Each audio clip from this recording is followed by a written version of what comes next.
Dr. Means. Thank you. Good morning, Chairman Cassidy, Ranking Member Sanders, and members of the Senate Health Committee. I want to thank President Trump for nominating me to serve as Surgeon General and for Secretary Kennedy for his support.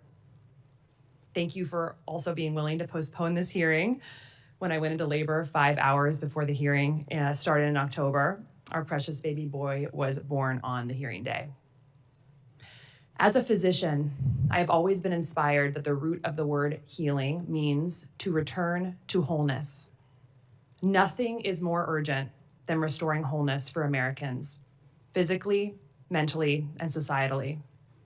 We are now the most chronically ill, high-income nation in the world. We live shorter, sicker lives than peer high-income nations. Today's children are projected to live shorter, sicker lives than their parents. We spend trillions annually on reactive sick care. Nearly 150 million Americans are on federal health care programs, and we spend $50 billion per year on research. Yet outcomes are worsening and disparities are widening. Our nation is angry, exhausted, and hurting from preventable diseases. Rates of high blood pressure, many cancers, autoimmune conditions, type 2 diabetes, mental health disorders, dementia, neurodevelopmental challenges, and youth suicide have all increased in the past 2 decades. This public health crisis is touching every American family. It is robbing our children of possibility, our workforce of productivity, and our nation of security. It strains our federal budget and dims hope for millions. We must confront this epidemic through a vision grounded in science, dignity, shared humanity, and a respect for freedom, not politicization and division.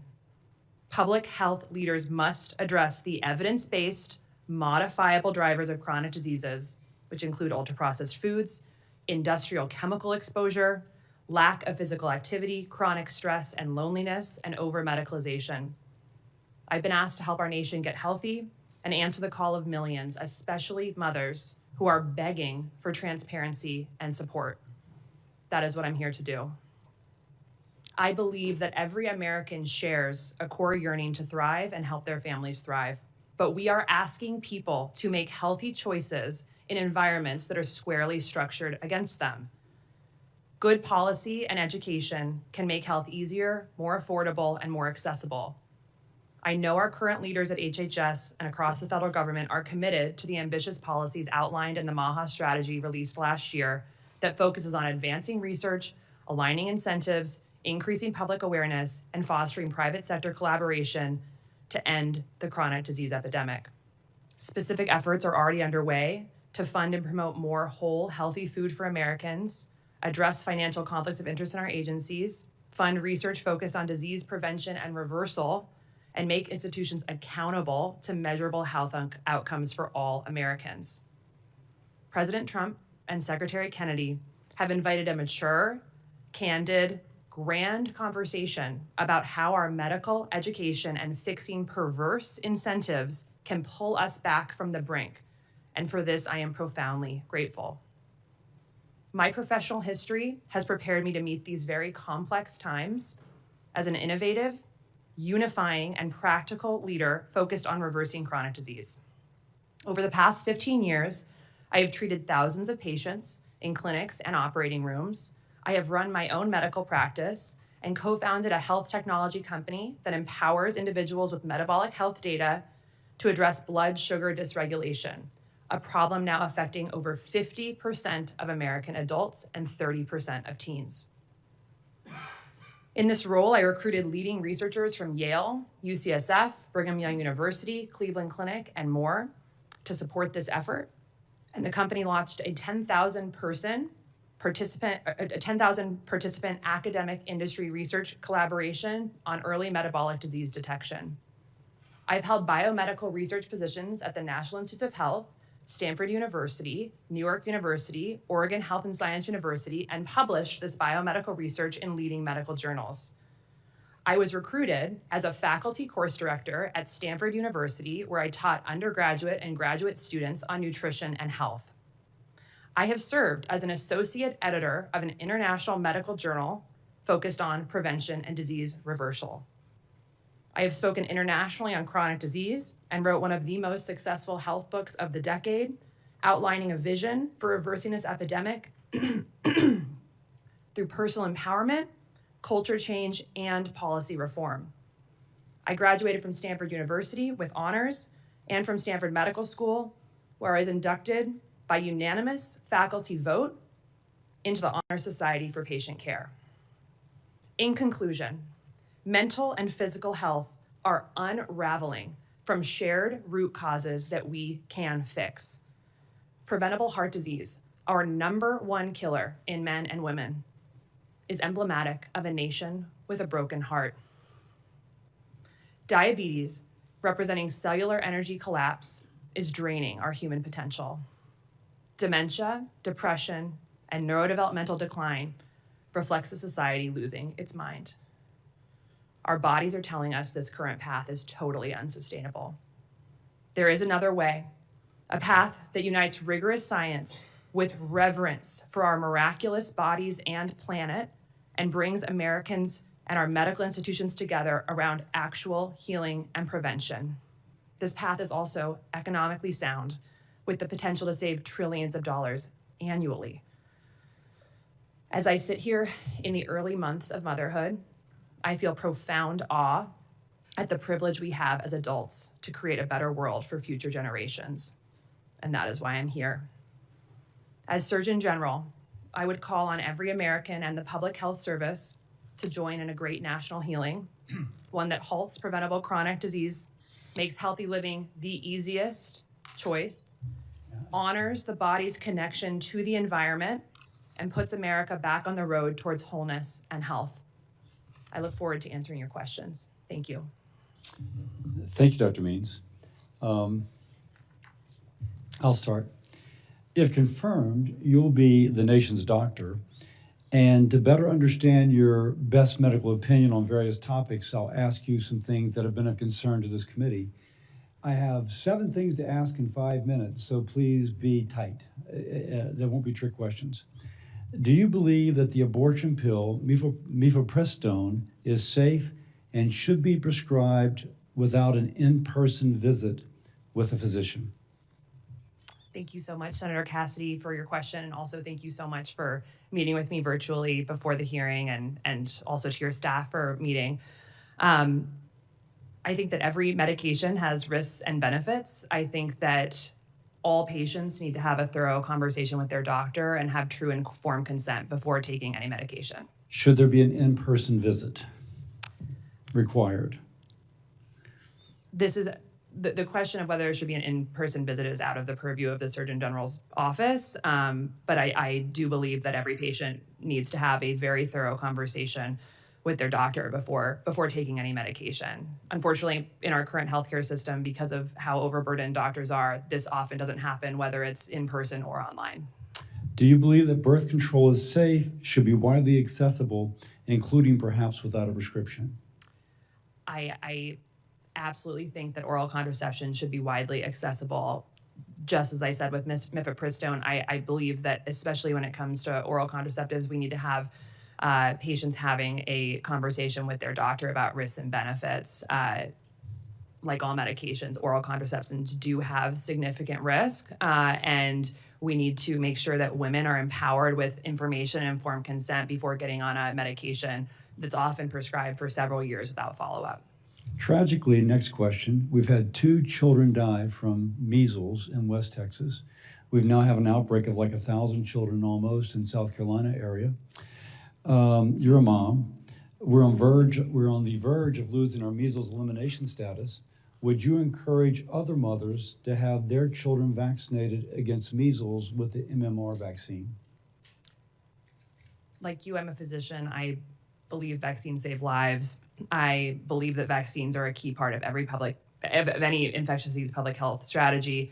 And I would work with you, the CDC, the NIH, ACIP, But would you FDA. encourage mothers to vaccinate their children with the MMR vaccine, seeing how we've had children die in this outbreak in South Carolina? I'm supportive of vaccination. I do believe that each patient, mother, parent needs to have a conversation with their pediatrician about any medication they're putting in their You're body the, or their you're the, children's you're the bodies. nation's doctor. Would you encourage her to have her child vaccinated? I'm not an individual's doctor, and every individual needs to talk to their doctor before putting a medication in their body. I absolutely am supportive of the measles vaccine, and I do believe vaccines save lives and are an important part of the public health strategy. We've had a tough flu season this year. Would you, as past Surgeon Generals have, encourage Americans to get vaccinated with the flu vaccine? At the risk of sounding repetitive, I do think it's very important as a physician and to rebuild trust in public health to make sure that patients are encouraged to have informed consent with their doctor before getting any medication. I believe vaccines save lives. I believe they're an important part of public health. I also do not want to not encourage patients to have a conversation with their doctor. I think it's incredibly important, and informed consent is going to be part of building trust in public health.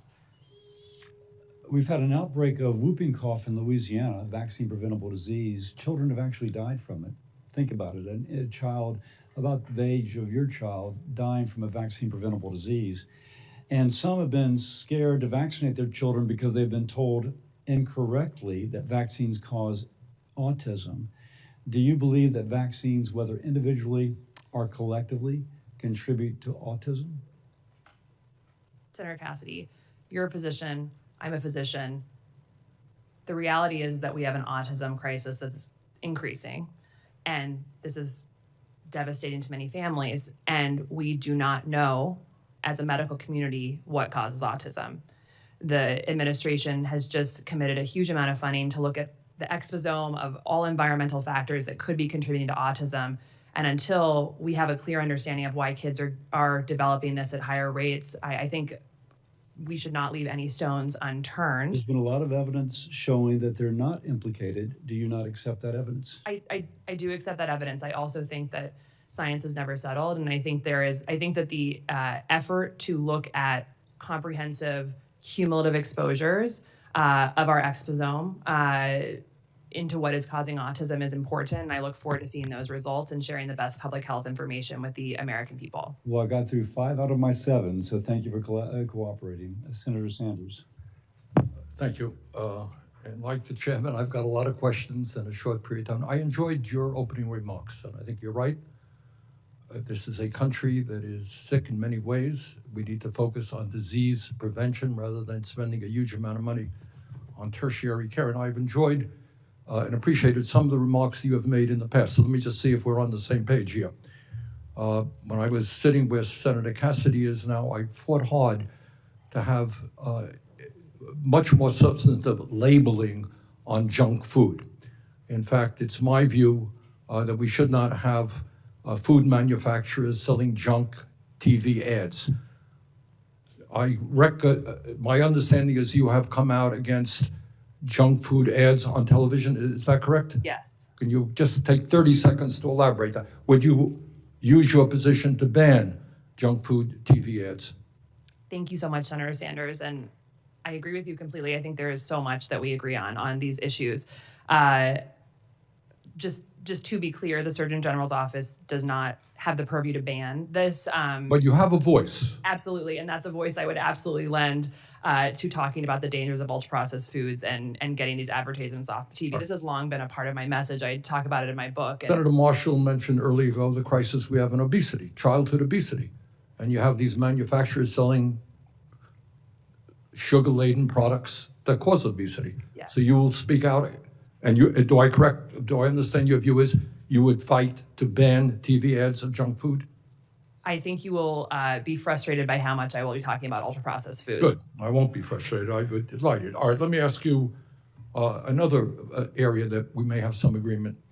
As you know, the United States and New Zealand are the only two countries in the world that allow the pharmaceutical industry to advertise on TV. I believe we should ban those ads. How do you feel? I agree with you. Okay. I mean, just to elaborate, as you know, but for anyone who might be listening, about 65 to 70% of the calories that our children are eating are ultra-processed frankenfoods made in factories that are so disconnected from their origin, source, and nutritional value that, we're putting just nutritionally devoid food in our children. And then we wonder why we have an obesity crisis in children and why chronic diseases are rising as early as No, the you're right. toddler years. So No, that's right. my vision in this role is to get more whole, healthy foods on American plates. And we spend a fortune. A fortune. We make people sick, and then we spend a fortune trying to keep them alive. All right, those are important areas of agreement, and I appreciate that. But I want to pick up on an issue that the chairman raised, and it's a terribly important one, and that deals with vaccines. And I think the answers you gave us were a little bit political and not to the point. The American Medical Association, I don't know if you're a member of it or not, is the largest professional association of physicians representing over 270,000 doctors. And they wrote in November that, quote, an abundance of evidence from decades of scientific studies shows no link between vaccines and autism, end quote. In contrast, Secretary Kennedy has said, quote, I do believe that autism does come from vaccines, end of quote. Dr. Means, who is right? Is the AMA right? Is the scientific community right? Or is Secretary Kennedy right? As I said to Senator Cassidy, we have a situation where autism is rising. It is. This is a huge problem. It is, but we don't want conspiracy theories to Absolutely. I 100% agree with you. And also, as a biomedical researcher and physician, I am not going to sit here and say that we should not study something in the future. It's not a political answer. We should study everything. We should study the different factors that may be causing. I agree. But you have scientific evidence, the overwhelming body of scientific evidence says vaccines do not cause autism. I'm not, so just to be very clear, vaccine advocacy has never, or any anti-vaccine rhetoric has never been a part of my message. I don't mention the word vaccine in my book. This is not a part of my core message. I am not here to complicate the issue on vaccines. And also, I, as a physician, am very careful with my words. And I don't think it's responsible to say that we're not going to study when kids are getting many medications. I think it's important to just keep it on the table. Last question. I'm sorry, we're running out of time. We are the only major country on earth that does not guarantee health care to all people as a human right. Dr. Means, is health care a human right? Should the United States join every other major country and say to everybody, whether you're young, old, rich, or poor, you are entitled to health care as a human right? Yes, no, maybe? My focus is on ensuring that Americans have access to the best healthcare in the entire world, which, as you talked about, as I talked about, as everyone who's spoken has talked about, is pretty much the opposite of what we have right now. We spend 2x every other country in the world, and we have the worst health. I agree, but is healthcare a human right? Will you join me in fighting for a national healthcare program? I will be by your side trying to get Americans access to the best healthcare in the world. Thank you very much. Senator Mullen.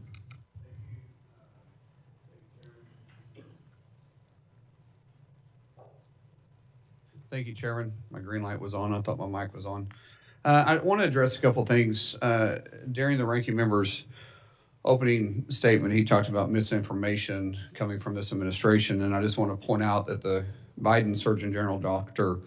Murthy, was actually, a court actually ruled against him in 2023, the Fifth Circuit Court, for trying to censor free speech on social media.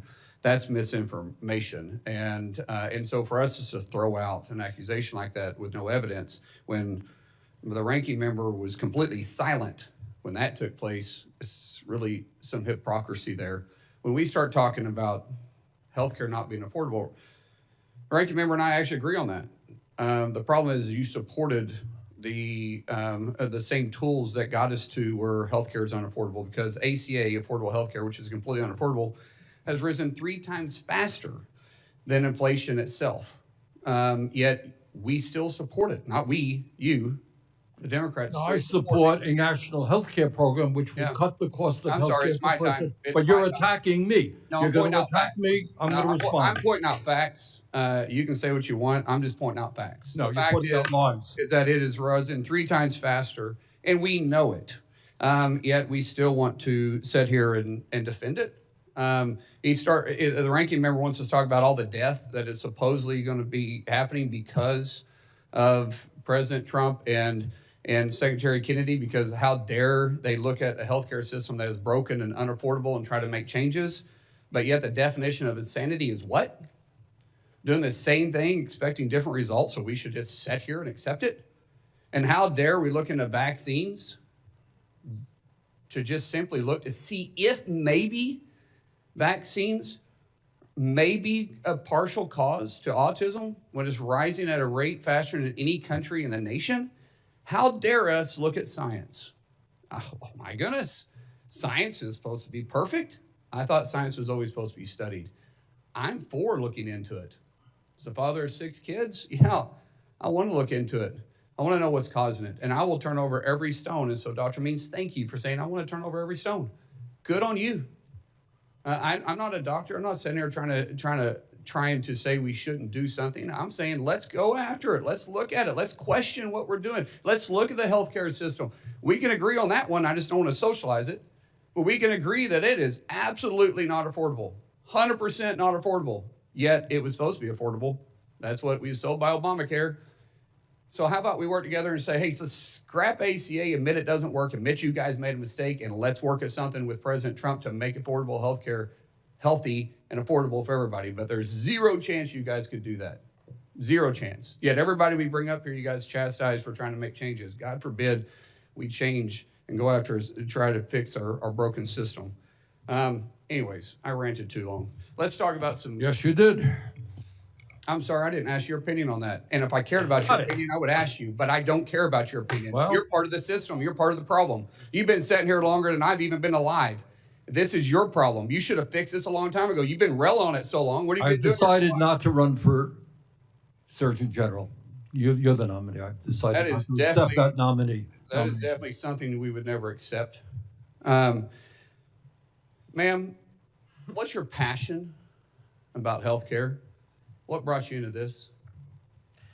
Thank you, Senator Mullen. For all of us, I'm just going to take a deep breath. My vision for Surgeon General and for the future of America is to get more healthy, whole food on Americans' plates and to work to systematically encourage our healthcare system to focus on the root causes of why we are sick and not just reactive sick care. This is my passion. This is why I was put on this earth. We have an incredible healthcare system. It's amazing. It's produced miracles. If we have an acute issue, absolutely you want to be in America to get that fixed. But 90% of healthcare costs are now going to chronic diseases. And frankly, having practiced, I've seen thousands of patients, worked in this system for almost a decade in clinical medicine, it's not the focus of what we as doctors are incentivized to spend our time on. It's not what's reimbursed, and this is a problem. Medical education doesn't focus on these modifiable root causes of diseases. The science is showing us through amazing emerging work in systems biology and network biology that the physiologic causes of the vast majority of diseases that are taking American lives and torturing and shortening our lives, even in our children, are connected by shared physiology and shared root causes. We need to upgrade the paradigm of the American healthcare system to educate and treat in that way. It is by far the most efficient way to treat, of course, because if we're addressing shared root causes, we're going to be able to stop the whack-a-mole medicine that's not working for us and that is so costly. And so my passion is to help work with the AMA, work with medical schools, work with Democrats, Republicans, all sorts of agencies across the government to ensure that we really move the needle on shifting the American healthcare system towards root causes. I know we can do it. There's political will. It's what Americans want. Even the medical schools are on board, but we need a vision to get there. Thank you. Senator Murray. Thank you, Mr. Chairman. Thank you, Dr. Means, for being here. Let me start with this. You called birth control pills, and I'm going to quote, a disrespect of life. And you said Americans, quote, use birth control pills like candy. You also claimed, contrary to established science, that hormonal birth control has, quote, horrifying health risks for women. Now, here are the facts.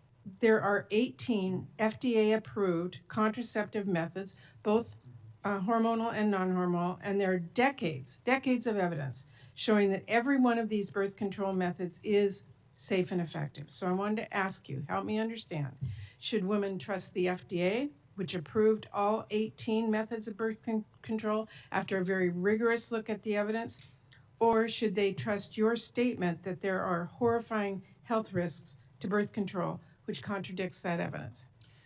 Thank you, Senator Murray, for your question. I'm curious if you're aware of what the side effects of hormonal contraception are. I'm curious if you are with the FDA that went through all of these and rigorously looked at them, or as Surgeon General, if you're going to tell the truth to the American people. I absolutely believe these medications should be accessible to all women.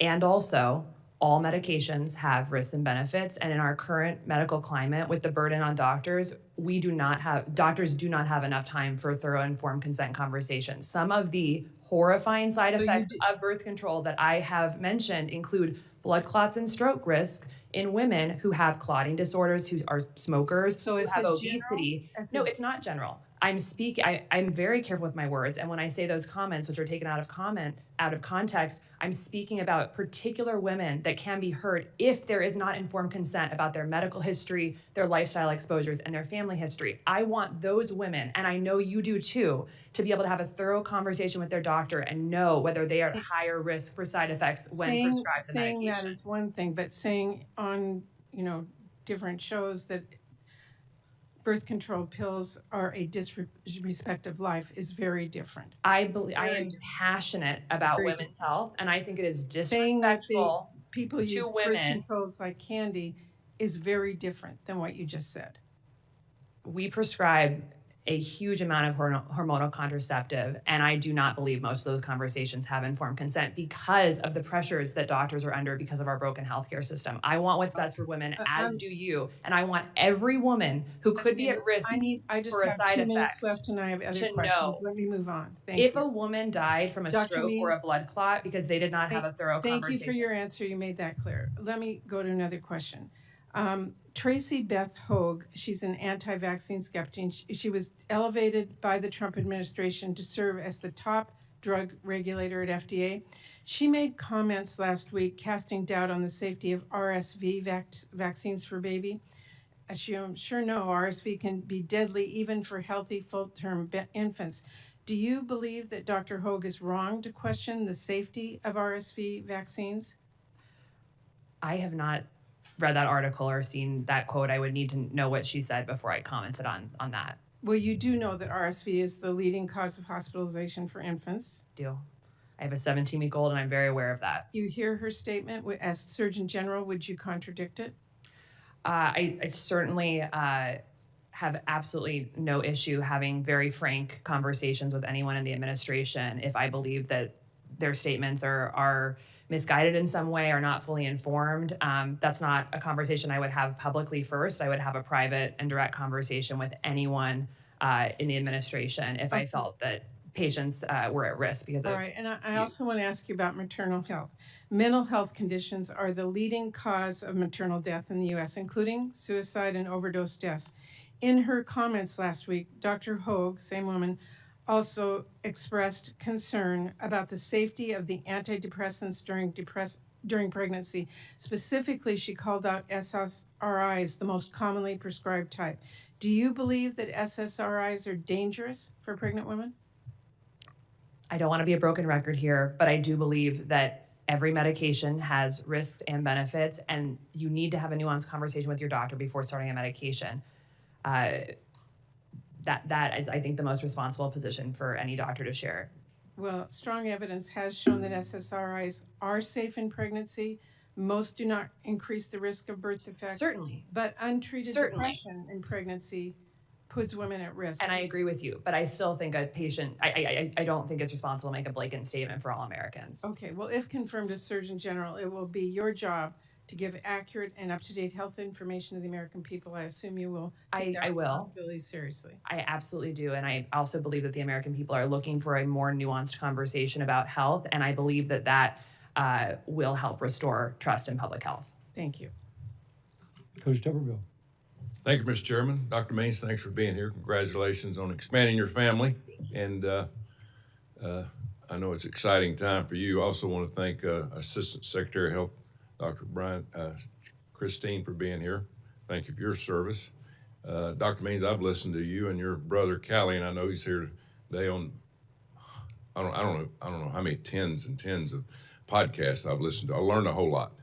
Because I grew up in the health business as a coach, 35 years is all about nutrition. So the question I want to ask you is, how do we get around this? I talk to people in the healthcare business, and in the medical field, when we train our doctors, we don't teach anything about nutrition. Everything's about a priority, and those priorities are fine, but we need to teach our doctors and nurses about nutrition, about what to put in their body. This epidemic we have going on chronic disease, as we've all talked about, is out of control and getting worse. So how do you prioritize that? Thank you so much, Coach. And I really, really enjoyed getting to know you throughout this process. Thank you. This is so key, what you're talking about. Reforming medical education to focus on root causes. And one of the key root cause modifiable factors of chronic disease is nutrition, as we all know. There has been incredible momentum already in the administration towards making this possible, starting with the Dietary Guidelines for America, which came out about a month ago. This is the first time we've had a full-throated denunciation of ultra-processed food, and I think this is historic. It's historic when the federal government says that out loud. What that is going to do is impact medical education. It's going to impact procurement regulations for billions of meals served and paid for by federal dollars every year. We're going to see real food, more real food, less ultra-processed food going into the National School Lunch Program, prisons, hospitals, and other federally funded organizations. This, I think, it's a point that gets lost a little bit, that by just changing the dietary guidelines, it is going to trickle down into billions and billions of healthier meals for Americans. So I think that's step one. I think secondarily, we've got Dr. Marty Makary, an absolute hero, who is approaching the GRAS loophole, the generally recognized as safe loophole through the FDA. So this is a program where companies have essentially been self-reporting the safety of the ingredients that they're putting in their foods with very, very little oversight, which has led to literally thousands of chemicals in our food system that we don't know what they are or what they're doing to our body. By addressing this loophole and starting to have much more scrutiny about what's going into our food, this is going to trickle down to affect medical education, affect culture, affect what companies are putting in the food. The zeitgeist is going to shift about a lot of this because we're going to start to have transparency about what is even in our food system.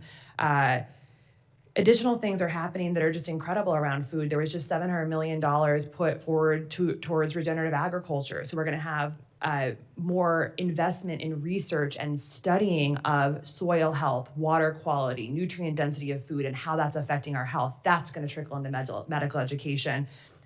There's a whole person health initiative at the NIH that's being put forward by Dr. Jay Bhattacharya, who's doing an incredible job. That's going to study this systems biology perspective of the body, not isolated silos, but the whole body health. And when we look at the body as a system like that, nutrition has to play into it. So this is just 4 or 5 of some of the stones that are being moved right now that all will lead to nutrition being a bigger part of our healthcare system. I think where I can help on that is elevating the work that's being done, having conversations, again, across the whole medical community to help us in a really positive and unifying way move towards a more root cause approach to health. Do you think that will be a hard item to push in our medical schools about nutrition? I've had conversations with a number of deans of medical schools who are very, very passionate about this issue. They want to change. It feels hard because we have this behemoth healthcare system that operates a certain way. But right now, there's cultural momentum, there's political will, and I think the time is now to make generational changes that are going to have a huge impact on all Americans. And I also think it's an issue that all of us can work on together. It's non-controversial, it's positive, it's unifying, and I think that's what we need right now for Americans. It's all about educating people, and sometimes people don't want to be educated, but I think the Surgeon General and our whole Department of Health and Human Services I think everybody's on board with that. And if we do that, what Senator Sanders was talking about the $5 trillion a year we spend, we can't afford to do that anymore. I mean, we have to start, and the root cause is education. We have to educate people. Thank you very much. Senator Baldwin. Thank you, Mr. Chairman, and thank you, Dr. Means, for being here today. You spoke in your opening statement about building trust in public health. And you also made, I think, a passing reference to conflicts of interest within agencies in HHS. So I want to ask you a few questions on that point. Dr. Means, you've promoted a lab testing company, Genova Diagnostics, which is backed by private equity and may charge customers several $100s for its services. Before you began promoting their tests on social media, the company agreed to pay $43 million to resolve allegations that it had billed for medically unnecessary lab tests and violated the False Claims Act. You personally accepted $10,000 from this company. And I want to ask you whether you were aware of Genova Diagnostics' prior violations and the settlement when you started promoting their services. Thank you, Senator Baldwin, and also thank you so much for meeting with me beforehand. I really enjoyed our conversation. Frankly, I was not familiar with that settlement.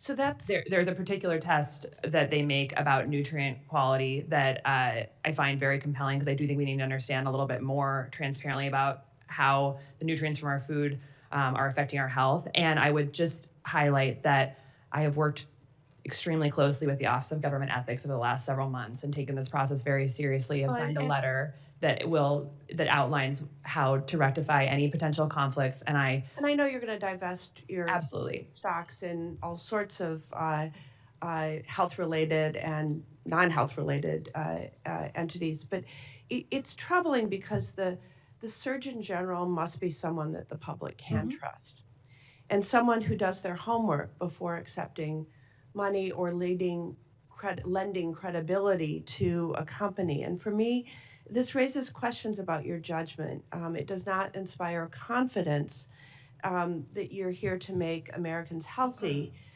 when you accept money to promote a company who's had to pay a settlement because of violating the False Claims Act. Dr. Means, you have also promoted a range of supplements, including those that claim to promote longevity and detoxification. You made at least $325,000 from promoting supplements since the beginning of 2024, according to information provided to this committee. This includes nearly $135,000 for a so-called longevity supplement and $46,000 for wellness teas and elixirs, both of which can cost upwards of $100 a month for somebody consuming them. Your company, Levels Health, offers continuous glucose monitoring and AI-driven health insights. And a full membership, and I'm not sure what all a full membership involves, but costs $1,500 a year. And that's about a whole month's average rent for a one-bedroom apartment in Milwaukee, Wisconsin. So do you really believe that most Americans can afford to spend upwards of $1,500 a year on your supplements and programs? And is that one of your solutions to our nation's health problems? Thank you for the question. I certainly don't think every American needs to be wearing a glucose monitor. I think that we have a monumental blood sugar problem in this country that underlies most of the leading causes of death in this country: dementia, cancer, diabetes, heart disease, stroke are all connected by metabolic dysfunction and elevated blood sugar. And my work on using entrepreneurship as a tool to bring and study new tools that can help us understand our blood sugar better, I believe I'm very proud of. And as I mentioned in my opening statement, thank you for that that statement and those observations. Dr. Means, And that you say research you that we've want done to with the company address. is meant to benefit all Americans. Yeah, It does and not that's what I necessarily want mean to that tie up every. in my remaining 12 seconds. Dr. Means, you say you want to address chronic disease, but 1/3 of low-income adults have 2 or more chronic conditions. They need an affordable solution. Groceries are too expensive. Healthcare is too expensive. Health insurance premiums have skyrocketed because of Republicans' refusal to extend the tax credit and cuts to Medicaid. 15 million Americans are losing their health insurance. People cannot afford their prescription drugs. So you've said that our healthcare system is broken, but it seems to me that you've spent your career sort of making money off the flaws in the system. And I'm left wondering how the American people are supposed to trust you to put their health and safety first, not profits. Those are incorrect characterizations. I appreciate your comments, and I do look forward to working with you and on your priorities. And I absolutely am committed to giving Americans the best public health information possible. And like the comments I made prior, I think some of the movement in our administration towards making healthy food more accessible are going to impact all Americans in a very positive way. And I look forward to helping on that and many other issues that make healthcare accessibility much easier for all Americans. Senator Husted. Thank you, Mr. Chairman. Dr. Means, thanks for being here today. I'm going to try to get through pesticides and mental health for our children, if I could. I want to thank you for what you're trying to do to raise awareness about healthy eating, healthy foods. And since your nomination, and though I've had a lot of questions from farmers in the agriculture community in Ohio about your comments on pesticides. And you will not regulate pesticides in your role, but your views will impact American consumers and what they believe about what's healthy and good for them. What is a pesticide? I would just put a little poster up here, and why do we use them? Because this is the kind of thing we try to prevent. This is an earworm. This is the kind of thing that destroys our crops in all across the country. Corn, wheat, soybeans, fruit, and vegetables. If we fail to use proper pesticides, it will drive down yields of 20 to 50%, even more for fruits and vegetables, the very things we want people to eat more of, which will restrict the supply chain, make food less accessible and more expensive if we can't have proper crop yields and use more land, more resources, et cetera. And so given all those facts and given what the concerns are, please just share your views on pesticides for what they mean to the average consumer of food in our grocery stores. Thank you, Senator Husted. And thank you so much for meeting with me prior to this hearing. This is a very complex issue. And what I would just want to start by saying is that I have the utmost respect for the American farmer. And I think just like doctors, farmers are in an impossible situation right now, where we have developed an agriculture system that is dependent on chemicals that are toxic to have an affordable food supply. And that's not good for farmers. It's not good for consumers. It's a complex issue. And obviously changing anything overnight would be devastating to the American farmer and the American consumer. With that said, this administration is committed to understanding what's in our food and how it's affecting our bodies and how cumulative exposures to various chemicals in our environment is affecting us. And that is a core, profound, long-term, deep passion of mine as someone who thinks about how our environments and the system that we live in is affecting our health in the midst of this monumental chronic disease epidemic. And certainly pesticides, herbicides, insecticides is something we need to look into as part of that cumulative exposure.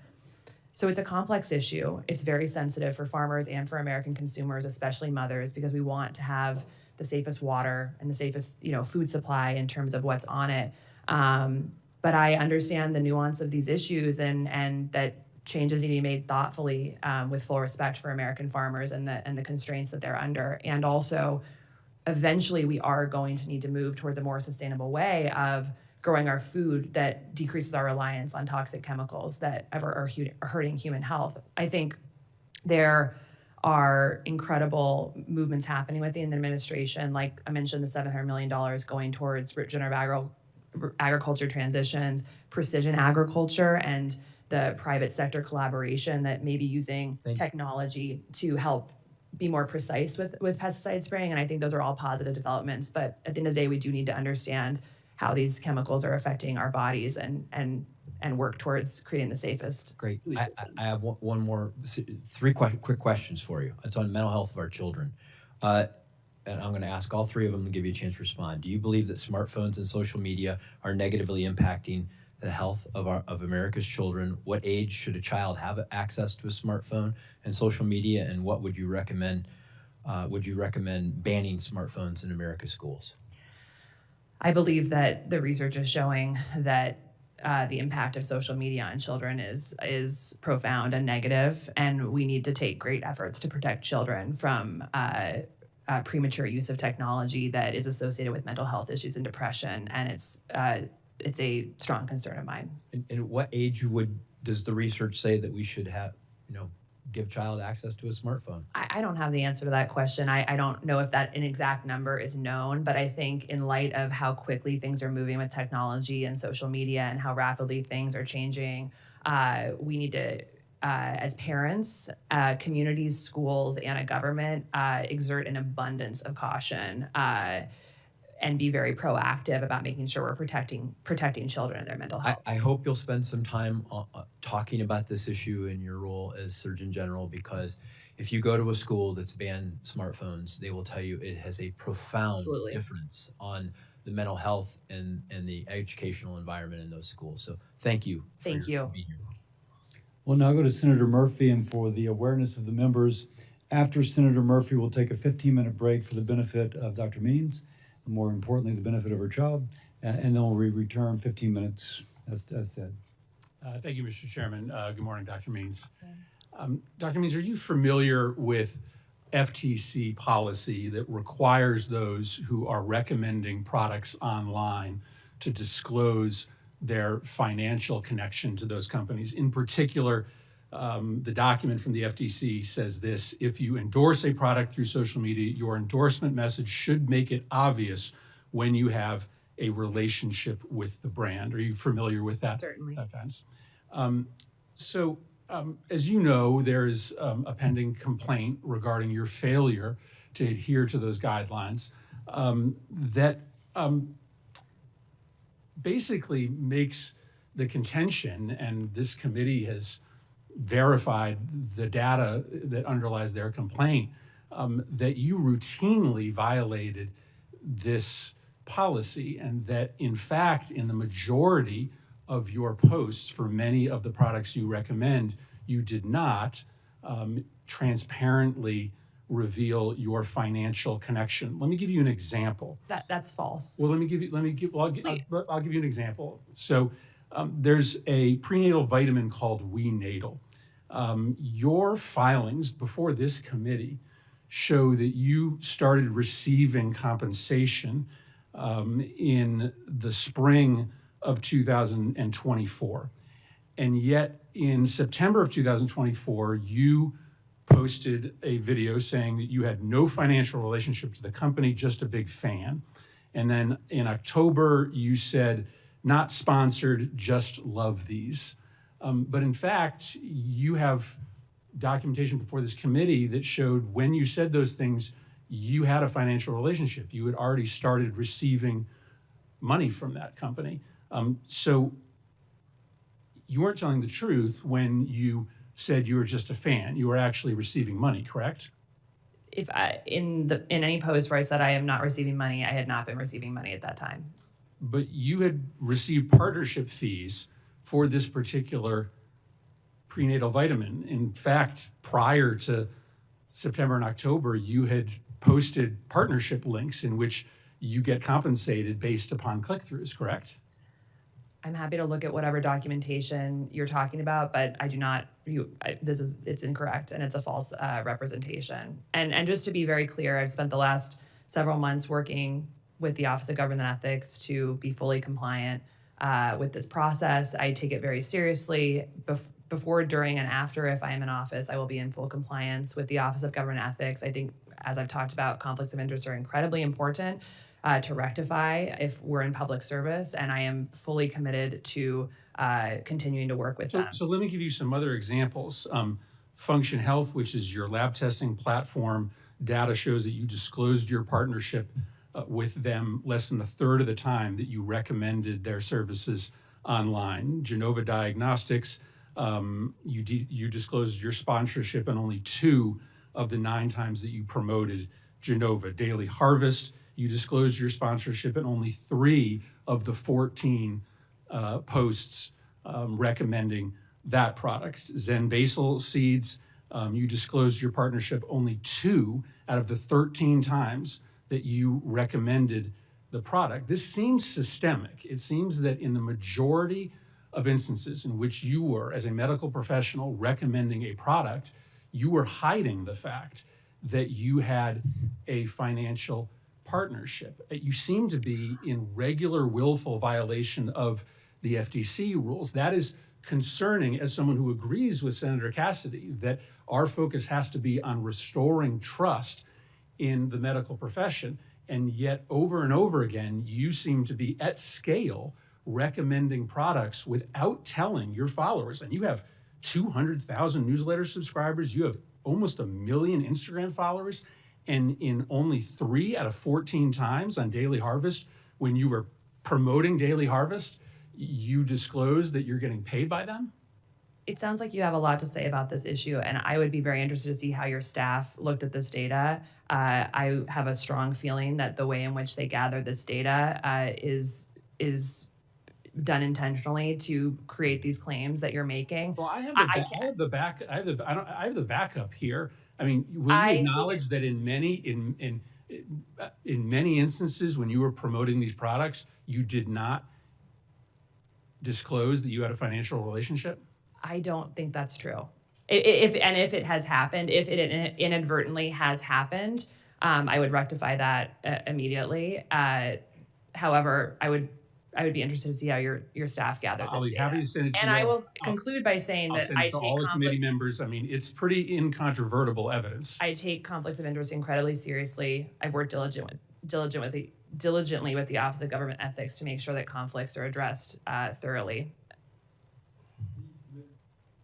The committee will stand in recess for 15 minutes. Thank you.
Thank you for everybody being back.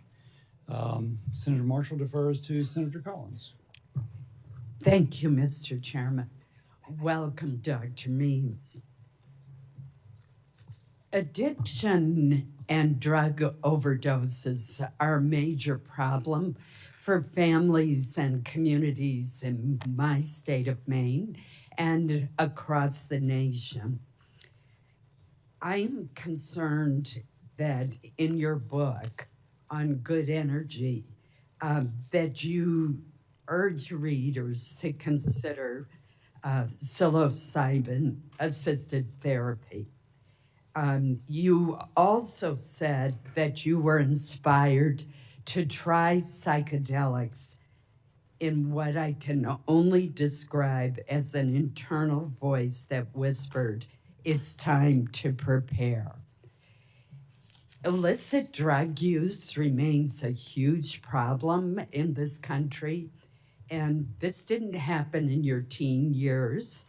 According to your book, in 2021, you began using illicit psychedelic mushrooms. So my questions to you are twofold.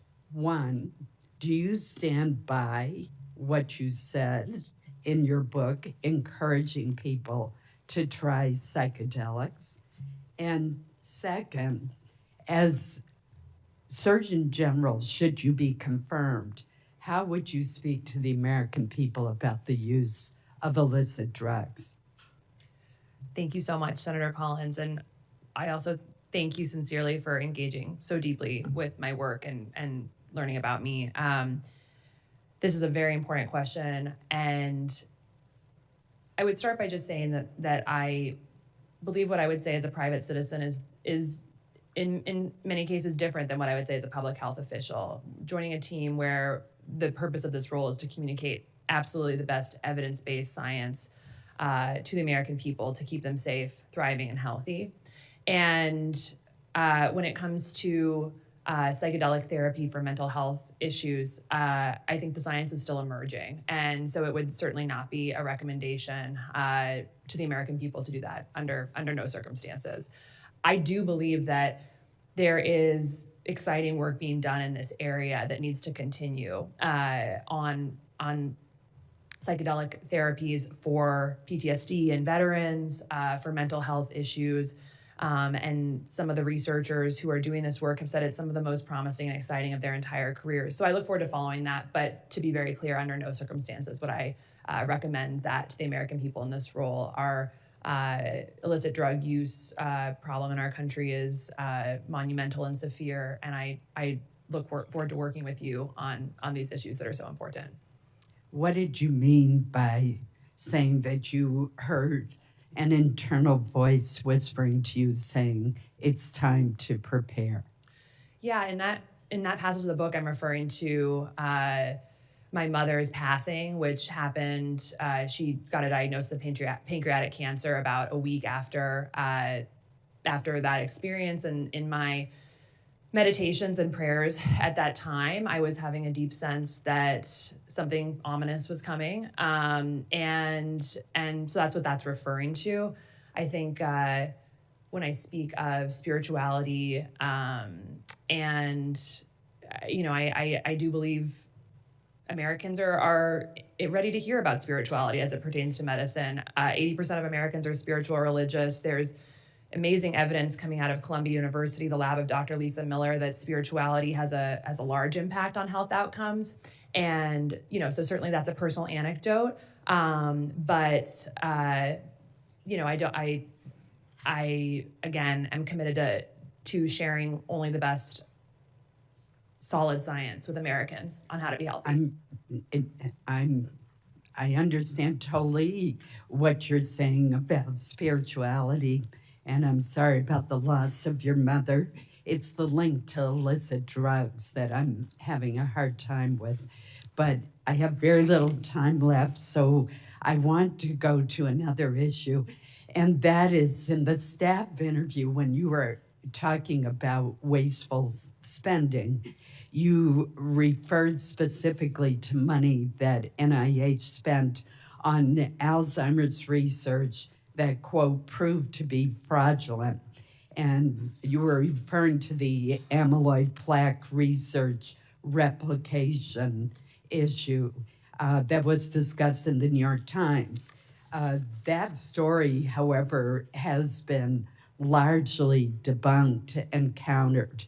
So I just want to make sure that I know for certain whether you are for vigorous research on looking at a wide variety of factors when it comes to Alzheimer's disease and other dementias.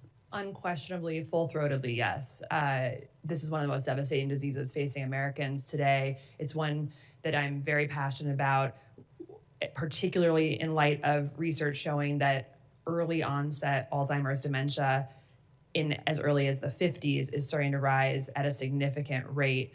I believe that we need to be studying, like you said, all the different medical, genetic, lifestyle, environmental factors that can be contributing to this. And when I look at the research that, some of the research that I'm very excited to elevate in the conversation, if I'm confirmed, I'd point to the Lancet study from 2024 about the modifiable risk factors for Alzheimer's dementia, which I'm sure you're familiar with, which showed that with 14 modifiable factors, we could reduce 45% of Alzheimer's dementia cases. This is incredible. This isn't really the type of research that we've been hearing from the medical community. We hear a lot about drugs. We hear a lot about interventions that slow decline once we're sick. But that's the type of research, like from the Lancet, major medical journal, that I really look forward to elevating and supporting further research like that that can really help Americans be empowered to prevent this disease when we can. Thank you. Senator Kim. Thank you, Chairman. Thank you for coming out, and congratulations on the new baby. I wanted to just ask you about the role of the Surgeon General, the different aspects of it. So one of it is about issuing public health advisories, is that correct? Yes. I wanted to just ask, are you currently able to write prescriptions for patients? I have not been seeing patients over the last several years, and so I currently, with the status of my license that I voluntarily put on an active status, which I'm sure what you're getting at, cannot prescribe a prescription right now. However, if I were to work with the Oregon Medical Board to reinstate that, it's very possible to do. And is that something you're planning to do? I'm not planning on prescribing prescriptions no, I mean, to Americans. But are you planning to reactivate your license?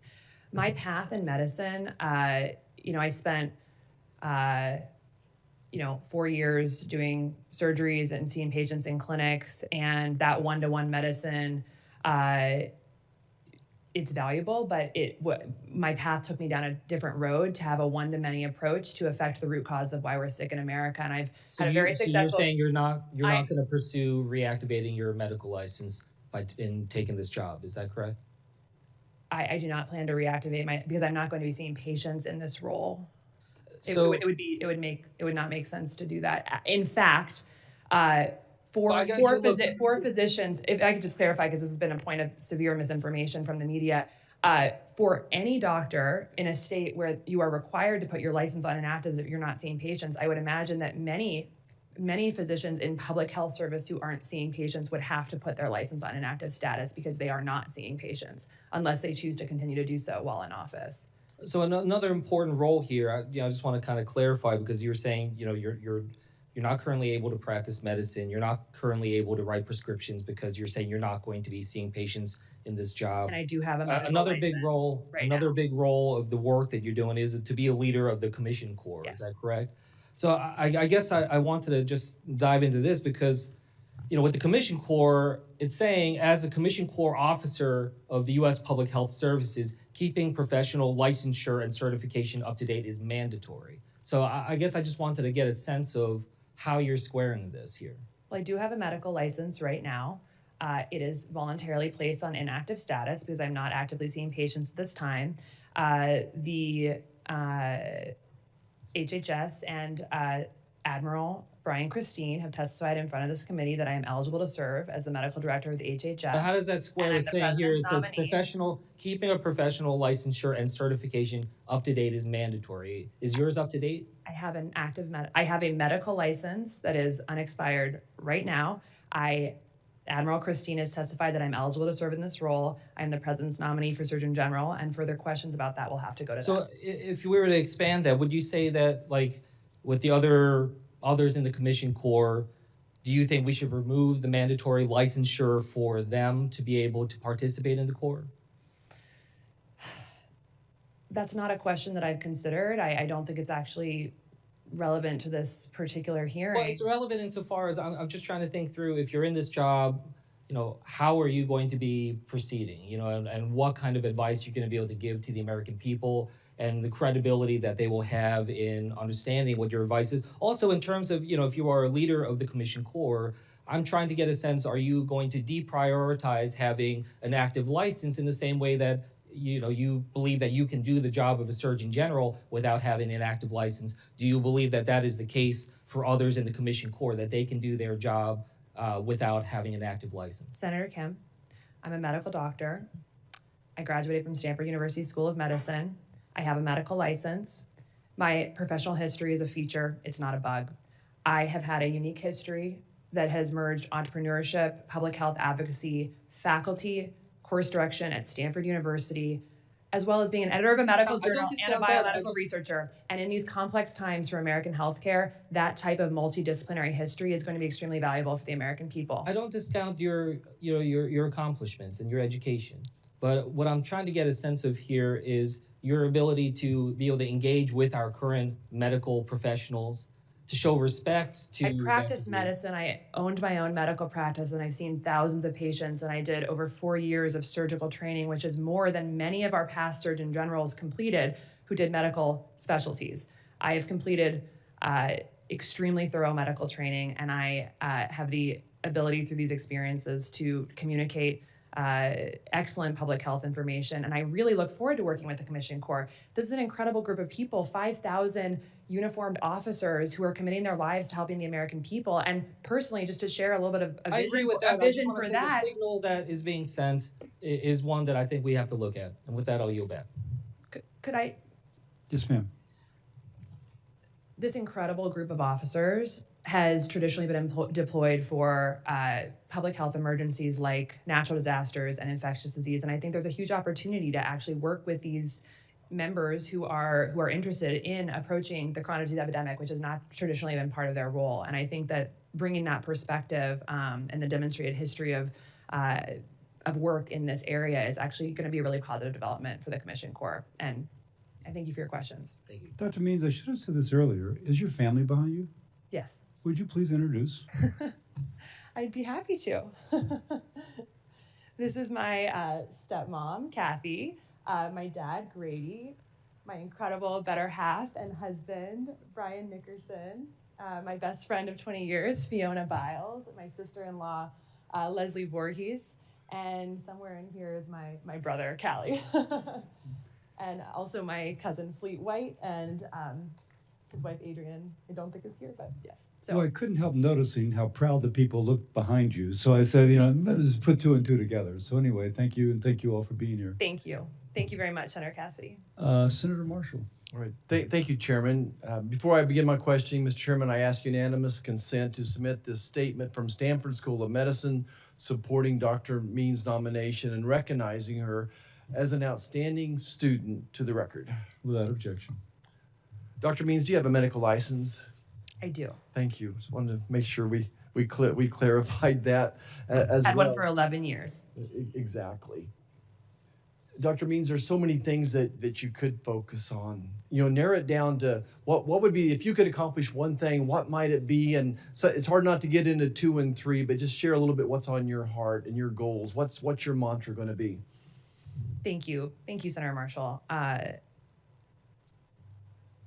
My dream for this role is first and foremost to help nudge, push, inspire our healthcare system towards focusing on root causes and the reasons why we're getting sick moving towards a real healthcare system and not just a reactive sick care system, which is, of course, also going to lower costs monumentally and unburden, I think, American taxpayers and doctors.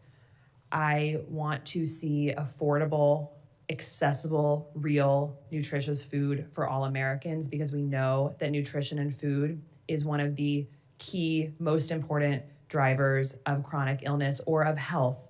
And we're not eating real food. We're eating 70% ultra-processed food right now, and there are structural barriers to making that possible that good policy and reform in the healthcare system can fix, and I believe there's political will and cultural momentum to do so, and I look forward to being a leader in that.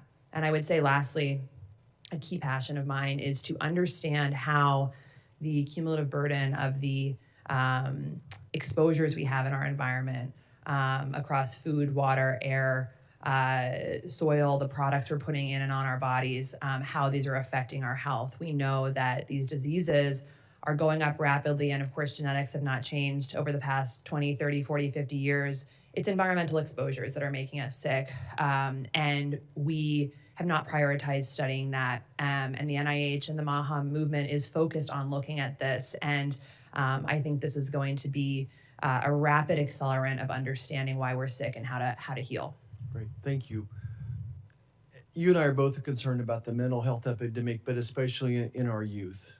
And I'm not expecting you to commit to this today, but at least to seriously consider what type of warning label we should put on social media and at what age. You know, we have tobacco warnings that it could be hazardous to your health, that alcohol could be hazardous to your health. In my humble opinion, social media for all of us, but especially young minds, can be hazardous to your health. So I'm asking you if you would just consider putting some type of a Surgeon General's concern about social media for especially our young adults, teenagers' health.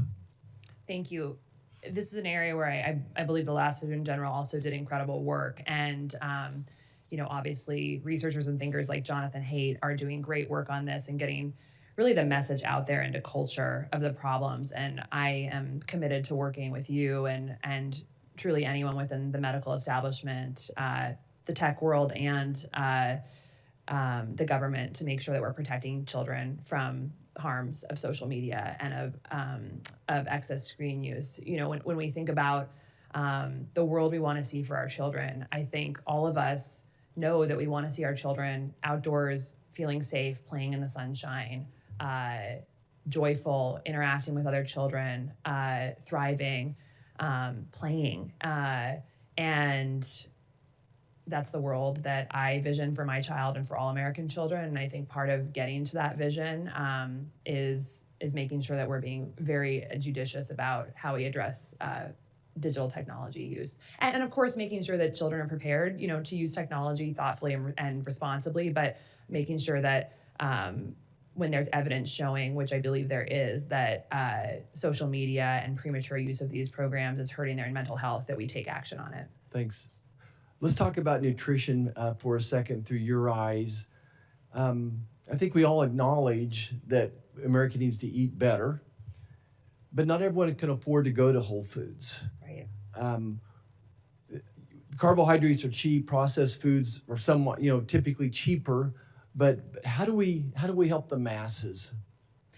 This is the most important question, because obviously if it's not the easiest and the most accessible choice, it's not going to be sustainable for all Americans, which is what we need. This is why I'm so supportive of some of these systemic changes that are happening. So the Dietary Guidelines for America, like I mentioned, just by changing that and calling out no more ultra-processed foods full-throatedly, which is what they did, this is going to feed into billions and billions of meals per year of changing procurement towards local, organic, whole foods for kids, military, prisons, hospitals, organizations that are getting federal dollars. So that's going to make billions of meals more accessible for people through federal dollars. Additionally, with the GRAS or the GRAS loophole that the FDA is addressing, Dr. Marty Makary, this is going to mean that we can't even necessarily put some of these chemicals in our food. And then at the NIH, they are going to be studying this more thoroughly. And so I think altogether, this is going to trickle into a safer, healthier food system for Americans that's going to be more affordable. I would also just mention SNAP. The reforms to SNAP are making these federal dollars go towards healthier food. And I think that's going to have a huge impact on actually getting healthier food to low-income communities, because if the dollars are flowing there towards healthier food, the brands and the companies are going to bring their food there. Thank you, Dr. Means. I look forward to supporting your nomination. Thank you so much, Mr. Chairman. Thank you, Mr. Chairman, and thank you so much, Dr. Means, for being here, for your family, and congratulations on the birth of your son. If you are confirmed, you know that you will be America's top doctor. And as such, people will be looking to you for scientifically accurate health guidance. So I wanted to drill down a little bit more to understand your views on vaccines and the science supporting Secretary Kennedy's vaccine vision. And I know you said earlier that this really isn't a part of your core message, but I know that you've talked about it before, whether it's on podcasts or in on articles or tweets. And so, again, I just wanted to drill down a little bit more on that. And I know previously you stated that hepatitis B vaccine, giving it to a baby born to hepatitis B negative parents, is absolute insanity. And I think you did an analogy to it being criminal. I was really pleased to hear you say so strongly here today that vaccines save lives, that you support the vaccinations for children.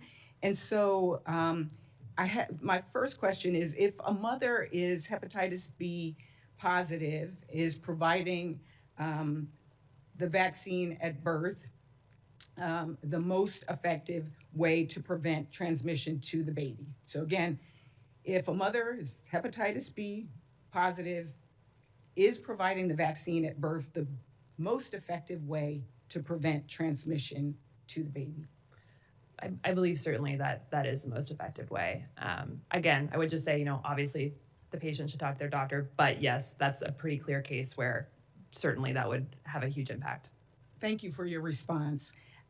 It appears, even as we're talking about the Secretary's vision for vaccines in this country, that he has basically searched the globe to find things to justify his harmful, unpopular vaccine policies. And just a few weeks ago, we had Dr. Bhattacharya here, the head of NIH, and we got into a dialogue, even with the chairman, about using Denmark as our peer to make these kind of decisions. On December 18th, 2025, the CDC announced funding for a study in Guinea-Bissau, a West African country with just over 2 million people. The CDC-funded study proposed withholding the hepatitis B vaccine birth dose from half of the newborn infants in the trial without screening all mothers for hepatitis B. And as you know, as a doctor, that when babies are exposed to the virus at birth, they can face very high risk of liver damage or cancer later in life. So as a doctor and as a mom, would you agree that it is unethical and dangerous to withhold a life-saving vaccine from babies at risk of a preventable disease?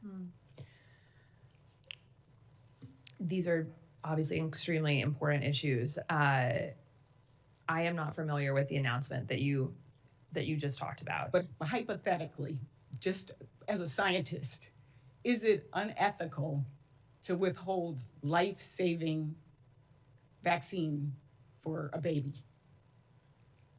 I think that in the case where standard of care is to give a vaccine, and that's the gold standard, I have trouble imagining a scenario where a study would be able to withhold that treatment. Right, because when But again, I'm not familiar with the study that you're talking about. Yeah, and again, study is out there, but when a safe, effective vaccine is available, I think not just as a doctor, but as a human, we want to make sure that I don't believe that Dr. Jay Bhattacharya or the HHS would be interested in withholding.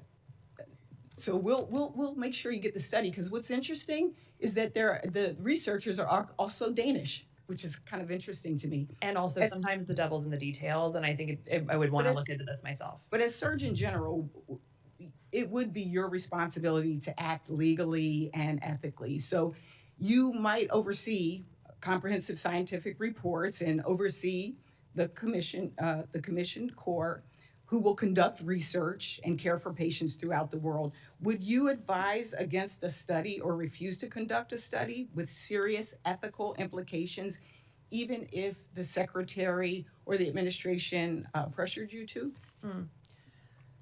Certainly as a physician, as a person, as a mother, ethical concerns are of top priority to me, protecting patients, protecting children. I am a strong-willed person who has no problem having direct conversations with anyone, and I would not hesitate to have direct private conversations with anyone about ethical concerns. And also, I do not believe that the secretary or anyone in the administration would ask me to do something unethical. Well, we'll follow up with you on that particular study. I thank you so much for your indulgence, Mr. Chairman. And this is a vital kind of question for the foundation of this position. So thank you, and I yield back. Thank you, Mr. Chairman. Dr. Means, the Surgeon General is first and foremost the chief spokesperson for Americans' health. Wouldn't you agree? You would be the first MAHA Surgeon General. What is the public not hearing that you're uniquely qualified to communicate to them? Well, first I would say that I think that for anyone who has not read the MAHA strategy that came out at the end of last year, it's a document that everyone should read, because it outlines an unbelievably positive, comprehensive, forward-thinking way of addressing the root causes of why we're sick. It's a profound document. I think it's groundbreaking. And many of the pieces from that strategy document are already way out of the barn, and wins are happening already that are going to make healthcare and food more affordable and accessible for all Americans. And so I'm just very supportive of the work that's being done, and I do think it's a huge sea change shift from what we've heard from prior administrations in my lifetime, or at least since I became interested in the biomedical sciences. When I was 20 years ago. I have not heard at the federal level this sort of just impassioned, brave approach to talking about busting through, industry, potentially conflicts in our research, the corporate capture of our agencies, and our health organizations, and just saying we're not going to stand for this anymore. We're going to put American health first, and not just in a reactive way, but in a proactive way. So all that is to say that I think we're going to see monumental progress over the next several years. And my deep hope is to be a unifying, practical messenger that brings people together around issues that I think every family cares about. There's not a person in this room who doesn't have a family member or a friend or know a child who's dealing with a chronic health issue. And we know that our environment is contributing to these, and we need to make it systemically and structurally easier for people to be healthy in this country. And that's what when I read the MAHA strategy as articulated by President Trump and Secretary Kennedy, I mean, these aren't partisan themes or strategies. I mean, these are ideas that are broadly supported by the vast majority of Americans, right? Yes. Yeah. You've raised awareness about metabolic syndrome, how diabetes, stroke, heart disease, and their risk factors interact. What do people need to know about metabolic syndrome, and why isn't our healthcare system preventing these diseases? Thank you for that question. This is one of my favorite topics in the world. So metabolic dysfunction and metabolic syndrome is referring to, not to get too technical here, but fundamentally it's the way our cells make energy and power themselves. We have trillions and trillions of cells in our body. They all need energy to work properly. Without that, we'd fall apart. Unfortunately, the vast majority of American adults now have metabolic dysfunction. By some studies, 93% of Americans, adults, have at least one biomarker of metabolic dysfunction, meaning there's this fundamental whole body cellular energy production problem that we know is deeply related to our diet and our lifestyles that then underlies diseases emerging all over the body, things like dementia, cancer, chronic liver disease, diabetes, obesity, heart failure, heart disease, stroke, et cetera. And so this is this systems biology approach that I'm talking about, that our healthcare system is not currently incentivized to look at the body as a whole system. We have over 100 medical and surgical subspecialties, and they are incentivized to look at one small part of their body. We need to bust that open, look at the body as a system, take the latest research on this unified sort of approach to health, and then start to transform clinical practice into that way. If we do that, we can help people earlier understand what's going on in their body and hopefully prevent some of these catastrophic diseases as people get older. But So there's nothing partisan about that, right? no. Yeah, I didn't think so. Something else I don't think is partisan. You've been outspoken about the infertility crisis in America. More and more couples have trouble conceiving as so many women struggle to have healthy pregnancies. Why is that? Yeah. So infertility is going up in our country, male and female infertility. It's going up about 1% per year. Up to 26% of women globally have a type of condition that can lead to infertility called polycystic ovarian syndrome. This is a disease I'm very passionate about because it actually goes hand in hand with metabolic dysfunction. There's certainly genetic aspects to it, but many lifestyle features as well. Right now, the current standard of care for PCOS is to prescribe medications for the metabolic dysfunction and for the hormonal imbalances. But what the research has actually showed us, good research, is that very targeted interventions on our diet, for instance, there's a particular study I'm thinking of that did a ketogenic Mediterranean diet, and in about 16 weeks, nearly all participants in the study reversed their PCOS markers just with a dietary intervention. That's one study. I'm not saying that should be the gold standard. However, this is not information we're hearing. It's not information we're giving to women in OBGYN's office. And I think that's really something we need to change. We need to give people empowering information about how to take their health. Thank you. My time has expired. For the record, sorry. No problem. And I'm just being a little heavy because we're running out of time. And for the record, what Blunt Rochester was bringing up was a CDC study by press reports which bypassed the career scientists but was pushed by the director's office. It was later suspended because Guinea-Bissau said it was unethical, at which point the Trump administration pulled it back. So just for the record. And next will be Senator Kane. Thank you, Mr. Chair. Thank you, Doctor. In a news report on January 7, just a month or so ago, Secretary Kennedy stated, quote, "There is no evidence that the flu vaccine prevents serious disease or that it prevents hospitalization or deaths in children." Do you agree with that statement? Senator Kane, as I've said, I believe vaccines save lives and are an important part of our. But I'm not asking about the general. I heard that testimony earlier, but the statement is there is no evidence that the flu vaccine, and I want to be scrupulous about this, prevents serious disease or that it prevents hospitalization or death in children. You're an MD, your qualifications have been much discussed earlier. Do you agree with the statement that there's no evidence that the flu vaccine prevents serious disease or that it prevents hospitalizations or death in children? I have not personally seen that quote or that article. I would want to review it before I comment on that. Okay, I'm gonna set the quote aside. I'll introduce for the record an article, CBS News. RFK Jr. says it may be better if fewer children receive the flu vaccine, dated January 7, 2026. Without objection. Let me set aside the quote and set aside Secretary Kennedy and set aside the article. Do you believe that there is evidence that the flu vaccine prevents serious disease and prevents hospitalization or deaths in children?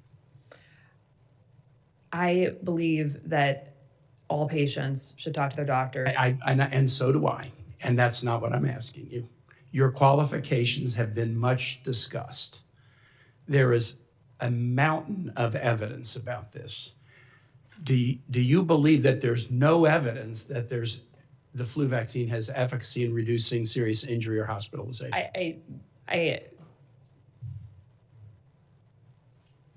This is an easy one, doctor. This is an easy one.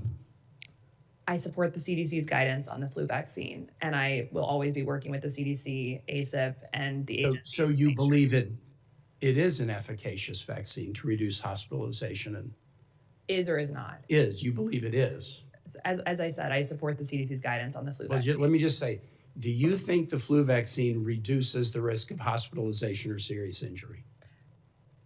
I've said You're it. a doctor. I believe vaccines save lives. I The believe flu- they're an the flu important vaccine. part of public health strategy. The flu vaccine, does it reduce the risk of injury or At hospitalization? the population level, I certainly think that it does. Let me introduce for the record, if I can, Mr. Chair, CDC seasonal flu vaccine effectiveness studies dated May 30, 2025 from the CDC that goes into this in some detail. Without objection. This is not a hard question. I answered your question. I know it. After At a population level, I think you it does. did. Yes. 3 minutes in, you answered a question that has a very simple yes, or it had a very simple no to the proposition stated by the Secretary that there is no evidence. The Secretary said there is no evidence that this is effective. And yes, after 3 minutes, you acknowledge that at a population level, I haven't seen that report. I have not seen. Yeah, but you know about the flu vaccine. If I had a nickel for every time I was misquoted in the media, I'd be a very wealthy woman. I would like to understand what his comments were. I'm not asking you about the quote. I'm asking you about something in your remit, the effectiveness of the flu vaccine. All right, let me ask you this. Do you believe it's important to continue to work to reduce youth smoking? Certainly. President Trump has said it's a priority to support moms, including supporting families that may need IVF. Do you support that position? I know the administration is strongly in favor of IVF, and I think people should have access to the best quality fertility treatments. And also my core message has been about how we are missing the mark on our fertility conversation. I just was asking about IVF. Yeah, and finally, the Secretary and the President have talked about radical transparency in healthcare. You believe in that? Yes. Okay, then I'm very puzzled, not by you, but I'm puzzled about why the administration eliminated the CDC Office on Smoking and Health. It was the only federal entity running the campaign to promote smoking cessation. They eliminated it. They've eliminated whole programs at the CDC working on maternal health, including the center tasked with publishing data on the effectiveness of IVF clinics. They've eliminated the CDC's Freedom of Information Act office. They've repealed the Richardson waiver, thus reducing public participation in the creation of HHS rules. I'm glad that you support smoking cessation. I'm glad you support work on IVF. I'm glad you support radical transparency. I'm puzzled by why the administration doesn't. I yield back. Senator Hawley. Thank you very much, Mr. Chairman. Dr. Means, good to see you. Congratulations on your nomination. Congratulations also on the birth of your child. I'm the father of 3. If you're like me, I suspect you've had a tremendous career already, but I suspect maybe that your family will end up being the most significant thing you do. It certainly is for me. I was just thinking I have 3, as I said. My youngest is now 5, Abigail. As I left the house the other day, she had our Labrador, not a very well-behaved dog, I will say. She had our Labrador there in the kitchen, had his paw stretched out and was painting his toenails pink. So anyway, you've got that to look forward to. Congratulations again. But can I just ask you, from a health perspective, can we think about AI just for a second? I want to get your views on this. This is a sort of a cutting edge issue, obviously, that's evolving almost by the day. Data centers. We've got more data centers in this country, I think, than almost anywhere else. They're proliferating. They're needed, we're told, for AI development and so on. My question to you is about the health effect of data centers. Here's what I'm asking. When I am home in Missouri, I get asked a lot now by folks all across the state, maybe especially in rural areas like where I grew up, where there are more and more data centers. They say, we're worried about the health effects.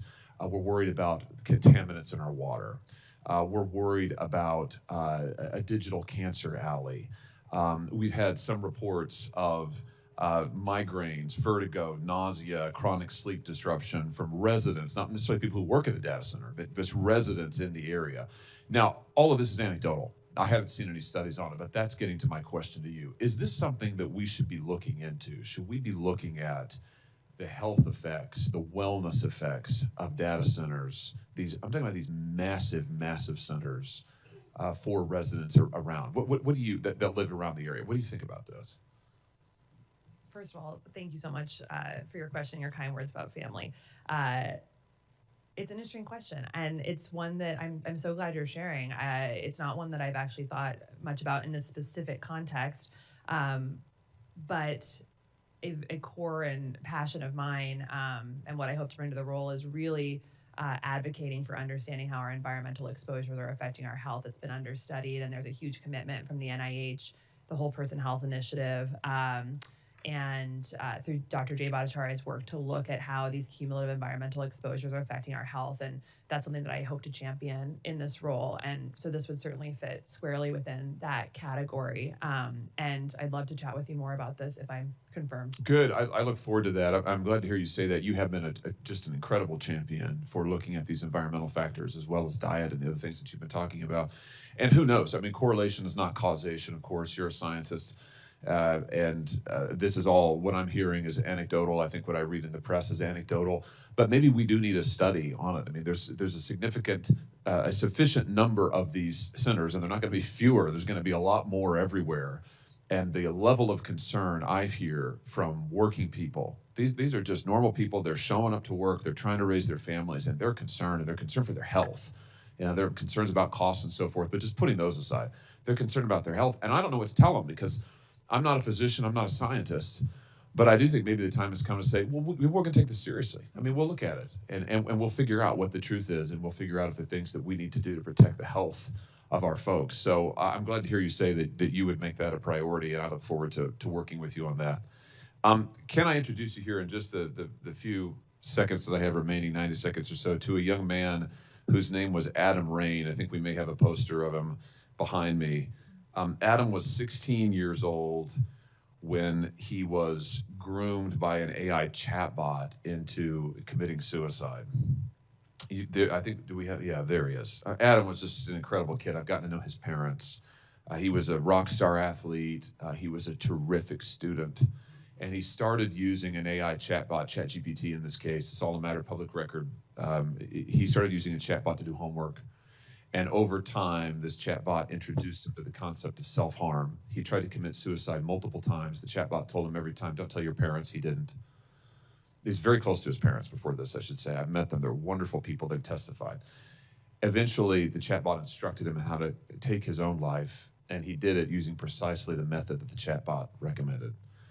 Now, I'm sad to say I've talked with too many parents whose stories parallel that one.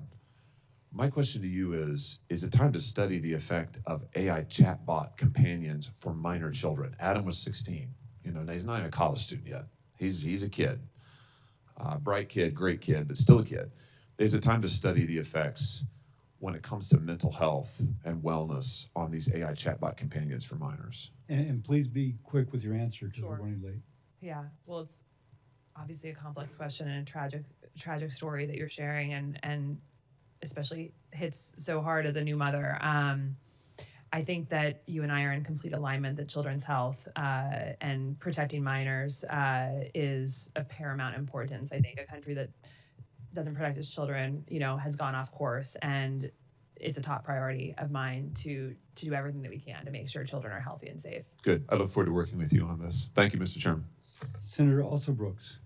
Thank you so much, Chair Cassidy, for hosting today's hearing. Dr. Means, welcome. Thank you so much for being at this hearing, and congratulations again on your beautiful, beautiful baby. I want to first begin by the places where we agree. The industry, you agree that industry should not have undue influence over our health policies. In fact, you have written that when pharmaceutical companies have a direct line to network television through advertising, and I quote, you say, they can have influence over what messages are emphasized on the news and what is deemed misinformation or truth. Now, can you confirm that those are your words? That sounds like something I would say. I'm sorry? That sounds like something I would say. Okay, perfect. And I also want to confirm again that you have been compensated. Have you ever been compensated for platforming, spotlighting, or highlighting companies in your newsletters or podcast appearances? Yes. Okay, so for example, podcast, but in my newsletter, I've had newsletter sponsors for my newsletter. Yes. Okay. For example, Energy Bits. Have you received compensation from a company called Energy Bits? Yes. Okay, and in your newsletter, the very same one where you rail out against pharmaceutical advertising, you acknowledge that Energy Bits sponsored your newsletters. And I wonder, were you aware that the Better Business Bureau found that that company, Energy Bits, failed to provide substantiation for health-related and environmental claims and recommended that it discontinue doing so? Senator Alston-Brooks, I take conflicts very seriously. I've worked diligently with the Office of Government Ethics to make sure we've looked at all potential conflicts of interest, have signed a letter, had been cleared, and have signed a letter stating my commitment to divestments. And of course, during my time, if I am confirmed in office, I would take no money from any company. Let me, Dr. Means, let me just add a little bit more here. I know the time is tolling. Were you aware that this same company was served notice under California's Proposition 65 law alleging that their products contain lead above the allowable levels? Were you aware of that? Again, I just want to reiterate, in this office, I will not be taking any financial compensation from any companies. I will be complying with the Office of Government Ethics thoroughly before, during, and after my time in office, and I'm very committed to that. Okay, let me ask you about another company. Have you ever received compensation from a company called Peak? Yes. Okay, and in your newsletter number 33, you acknowledge that Peak has sponsored you. Now, were you aware that this company was served notice under California's Proposition 65 for containing and failing to disclose that lead above the allowable amounts, a carcinogen and reproductive toxin, was present?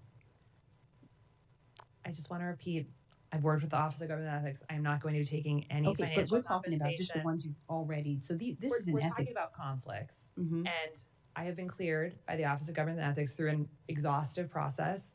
I have signed a letter that I will be fully compliant.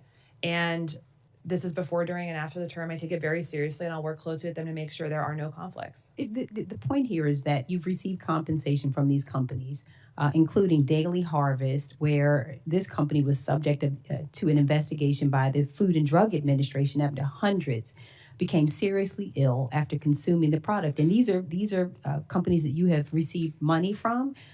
They've been investigated, and you are railing out against pharmaceutical companies that you say are advertising these products that mislead the public, and yet you've received compensation from companies, and you've promoted them in your newsletter, and you're doing the same thing the pharmaceutical companies are doing by advertising and influencing people for these products that have been deemed to be unsafe for the public. Now, let me just move on as well to vaccinations. I want to just, you tweeted that you believe the hepatitis B vaccine at birth is a crime. That is what you tweeted. Do you recall tweeting that? That is not the full tweet. I actually do have the tweet. I can provide it for you. I have a copy of it here where you say that vaccinating, that you believe the hepatitis B vaccine is a crime. And I wonder, if you believe that, how is it that vaccinating children against hepatitis could be a crime? I support vaccines. I believe vaccines save lives. I believe they're a key part of our public health strategy. I also believe that this administration is committing to making sure we have the safest vaccine schedule in the world, and that we are continually studying the vaccine schedule, vaccine injuries, making sure we're eradicating conflicts of interest in vaccine research and doing gold standard science on vaccines. These are all things that I support. And I think there's a nuanced conversation that American families are looking to have about shared clinical decision-making with their doctors about specific vaccines that their children may not be as seriously at risk for. And I think that that is the nature and the thrust of my comments. Well, let me just follow. I know my time has expired. You have spoke on this panel about neurotoxin metals and vaccinations, yet you have promoted through a brief research. Okay, just this last sentence here. You've through a brief search of the products that you've made money off of in your newsletters, many of them have been found to contain the same neurotoxins that you claim are in these vaccinations. I yield. Thank you. Thank you, Mr. Chairman. Dr. Means, welcome to the committee here. I'm going to stick with vaccines here because I am on. I'm red. Is it better? Better? Yeah. Just too far away. Sorry about that. Sticking with vaccines, you've stated that there is, quote, growing evidence that the total burden of the current extreme and growing vaccine schedule is causing health declines in vulnerable children. And so I've heard your comments to several of my colleagues here today. So I want to drill down more specifically to the hepatitis B vaccine. My state of Alaska has had a very long history with this, including early childhood immunization campaigns that were targeted specifically to Alaska Native communities. We were seeing some just really startling issues with regards to liver disease in Native children. And so it was a pilot project decades ago that allowed for critical timely vaccinations for these Native children in the outlying areas. It made a remarkable difference in Alaska, and I think other states, other countries look to that as an example. You have expressed the skepticism about the Hep B vaccine for newborns, and I need to try to understand your thinking on that, given the medical consensus that this vaccine prevents this serious liver disease and liver cancer, that we, again, were able to demonstrate in real time, real life, with that recommendation. And now the view that you seem to be taking on this is it is not necessary for newborn. Thank you, Senator Murkowski, for being willing to want to clarify this with me, and also thank you for meeting with me. I really enjoyed our conversation in October with you and your staff. I think the concerns and comments that you're sharing, I think they're incompletely representing my views, and so I'll take the opportunity to share. This is an effective vaccine. I think it's a very important vaccine, and I think it's obviously Senator Cassidy knows better than anyone, given his work.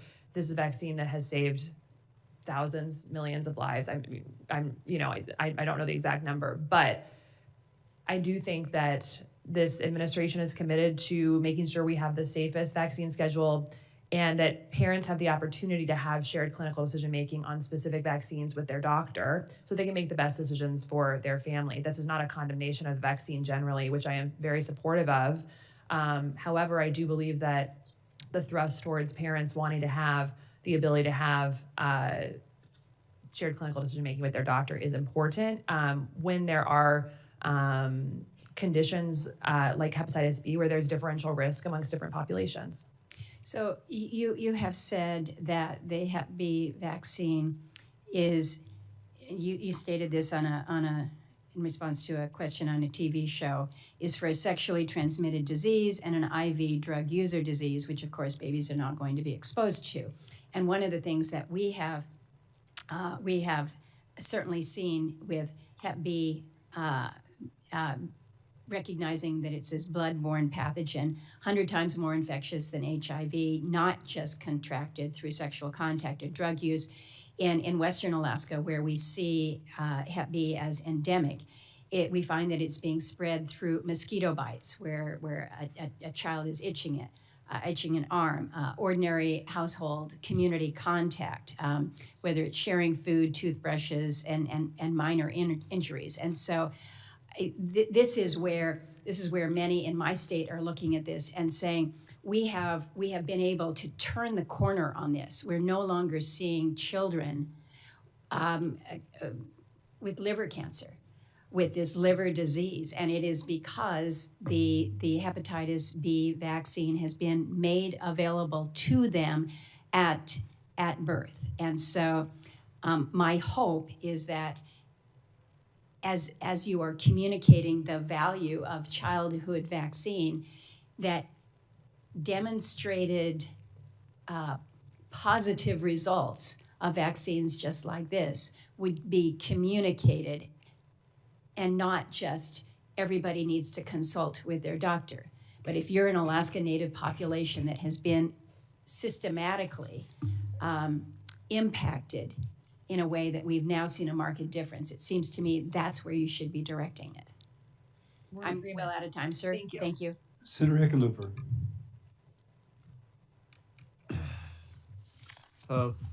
Ms. Means, congratulations on your birth. As I know from 2 experiences, that is about the most magical time you can ever have. We know that many Americans struggle with issues around infertility.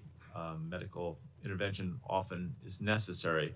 According to the American College of Obstetrics and Gynecology, by the age of 30, fertility in women starts to decline. It gets more rapid. That rate of decline gets more rapid throughout the decade. For families like mine, where a childbirth would have been impossible without IVF, I think it's potentially damaging to widely spread a message that if only we made lifestyle changes, we too could conceive naturally. I think that people that are struggling with infertility sometimes feel that if they only made lifestyle changes, the world would open up. And I guess my question then is, how much time should a woman of childbearing age take to self-reverse a fertility struggle that may ultimately serve as further setback to them growing their family? And I, again, say this as someone who we did use IVF, as you're aware, and it was a transformational, that wouldn't have been possible without that. So how long should people wait before making that decision? Thank you, Senator, for this very thoughtful question and also for meeting with me in October. I, of course, can't answer for a specific time period that someone should wait. But the broader message, which is I think one that we probably agree on, is that the American people deserve to, and I think want to, have information from medical authorities about what is possible and what the evidence shows in terms of what environmental factors are affecting these really important issues in our life, like fertility.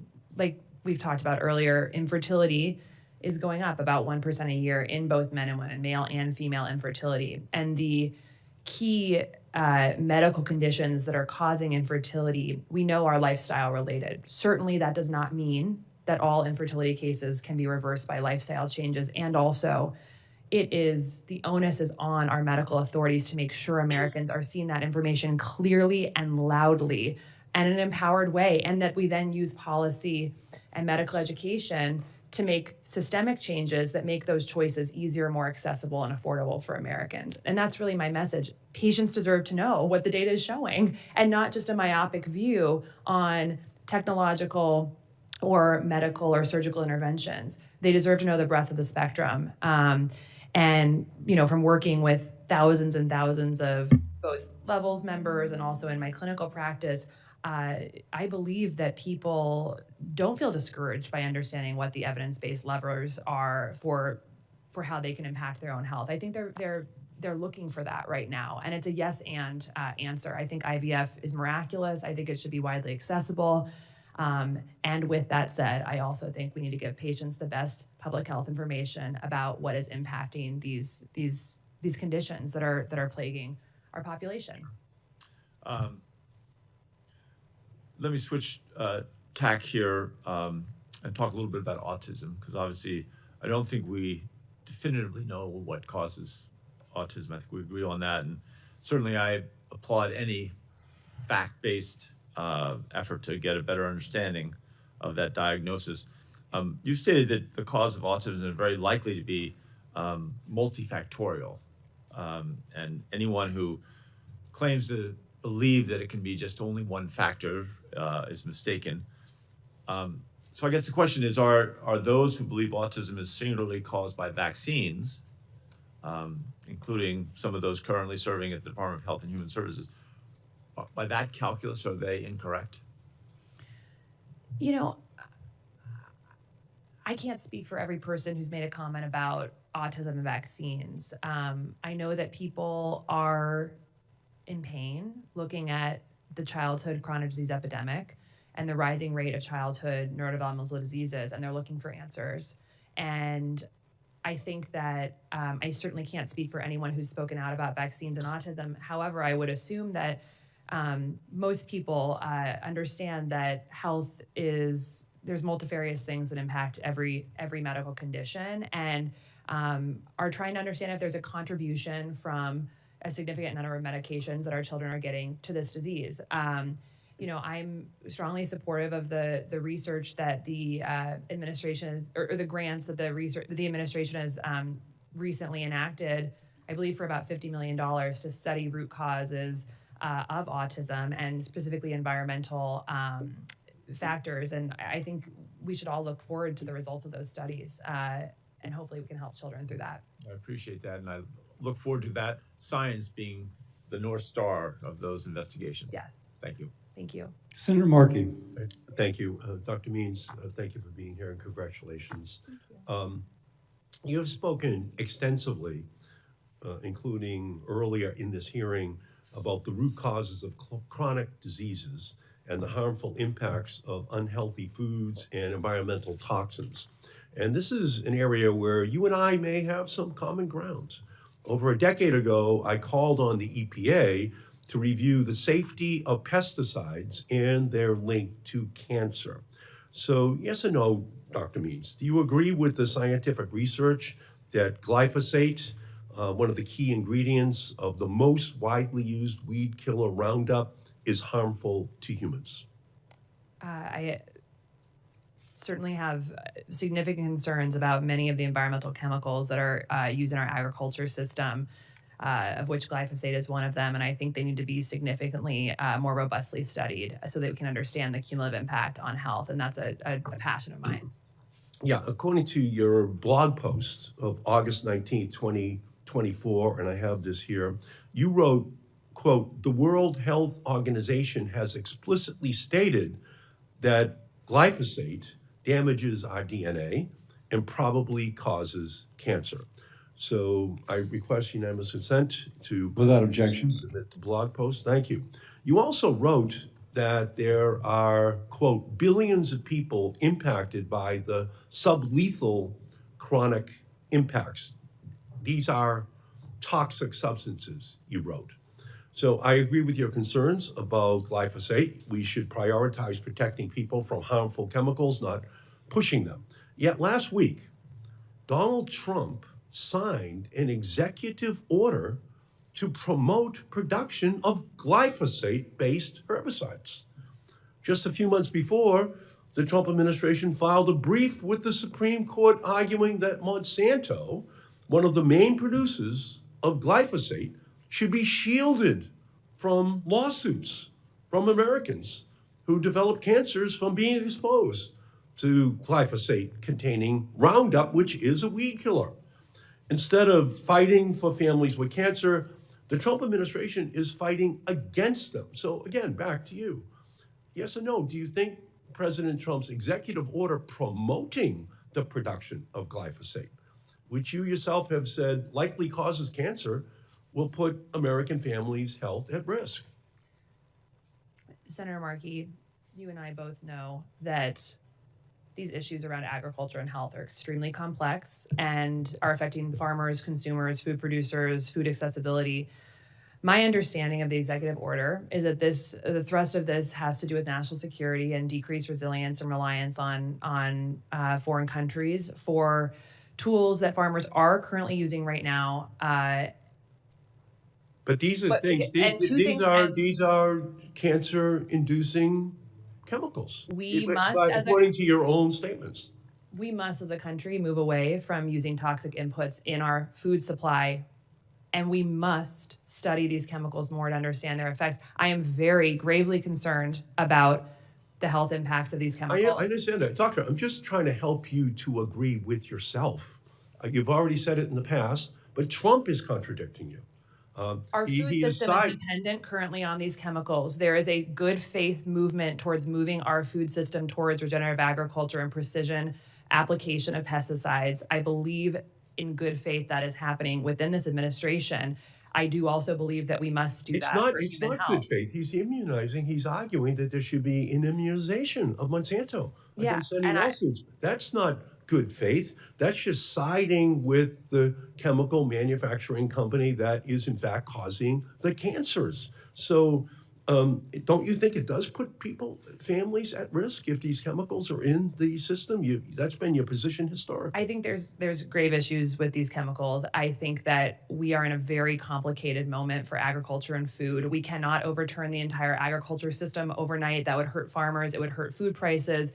This is a national security That's not what the Trump decision. administration. That's not what the Trump administration. And as a said. physician and as the Surgeon General, my focus would be on making sure that we are protecting American consumers and their health, and making sure that we are having transparent, honest conversations about these. I'm disappointed to see you back away from your efforts. To I am not American in any way families. backing away from this issue. It is a core passion of my life. Okay, Secretary Kennedy has already backed away from his prior statements that glyphosate is a carcinogen and a, quote, likely culprit behind chronic diseases in the United States. That's a total U-turn This administration on the has- health risk of has- glyphosate.